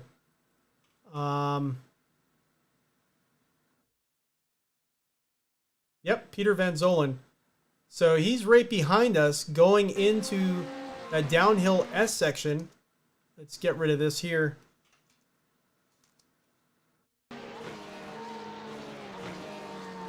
He just loses it in the rear, and iRacing physics got him as well. Let's look from his point of view, because really kind of didn't really make sense as to what just happened there. Really kind of destroyed his race for whatever reason. He does have a lot of rear end damage, probably from whatever incident, but let's see what happens here. So he's going in, he's going up. Oh. Okay, so he was way to the right, probably offline, because it kind of still looked like he was turning right too. That's strange. Oh, he already lost it. He went a little airborne there and already lost it. His rear end damage probably affected his aero too. Let's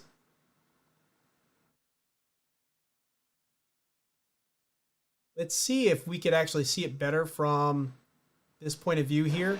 It goes over the crest. Oh, it already happened. It already happened. He's already out of control here at this point. You could see for that split second, he gains air right there. And he's got his brakes on. And then when he lands, he's just losing it. It's already gone. Yeah, that's terrible. That's unfortunate. Because he was really good at holding pressure on me. And I think at this point he realizes, and they're probably telling him, your car's going to have to pit in. Yeah, and that's it. Then he got off. But he was really good at holding excellent pressure and not hitting me. I was expecting the front end to come off with that kind of incident. I mean, you would kind of think maybe because now some of the cars, how they have them modeled, the front ends will come off, the cars will like explode. That type of, I mean, it is a barrier he hit, like a tire barrier, instead of a fixed wall. So maybe that's why, but yeah, he just gained air. And it's got to be his rear end. I mean, look at that. The wing is kind of jacked there in the back. So it's kind of going off on an angle there. So he already had rear end aero issues, and he caught air right there. Let's see if we could move this. You could kind of see almost every tire is off at this point, and he's locking up the brakes midair. So when he lands, it's just like no one's home. You're on ice. iRacing physics is going to take over, and you're just going to slide. You know what? Actually, if I go to my view and yeah, it's kind of hard to see. I wish we had a better view here. But if you look real close, you could see air underneath, or you could see light underneath every single one of these tires. Insane. It's just an unfortunate random situation where that's it. He was gone. I think if he didn't have that rear end damage, it would have held the rear of the car to the track. It would have been fine. So they're doing it per car. The damage physics is per car. I agree. The car should have been, like the front end should have been on track at that point. But yeah, it's per car, and they're doing it slowly. So let's see what this does to our iRating and all that fun stuff.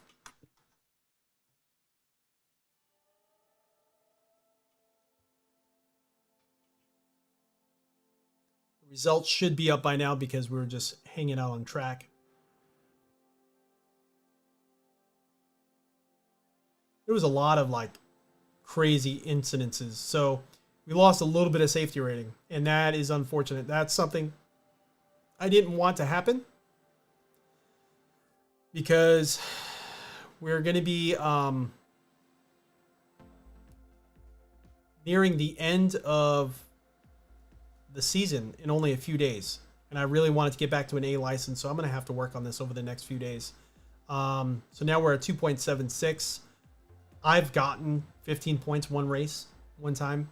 Looks like the number one car, the guy who won, I'm not going to pronounce the name because I'm going to end up really messing it up, but last name is Mindrew.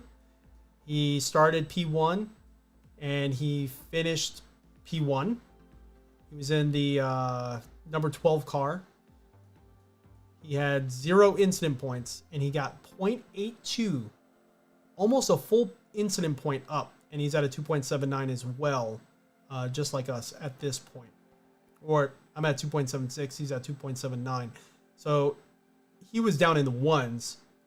Basically, was going to be getting demoted in a few days as the season ended. So if I was him, I would just not race again. And then it's also interesting because A license, you almost never get that many points, no matter how good you do.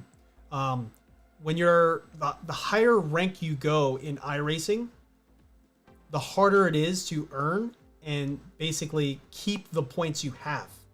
So safety rating, you could get demoted easier the higher up license you go. So that's why whenever we're A license and then a new series comes out and I want to try it and there's a lot of crashing, both my cause and other drivers' cause, we end up losing or getting demoted very quickly because when you're an A license, you could get demoted very easily, but it's hard to earn points.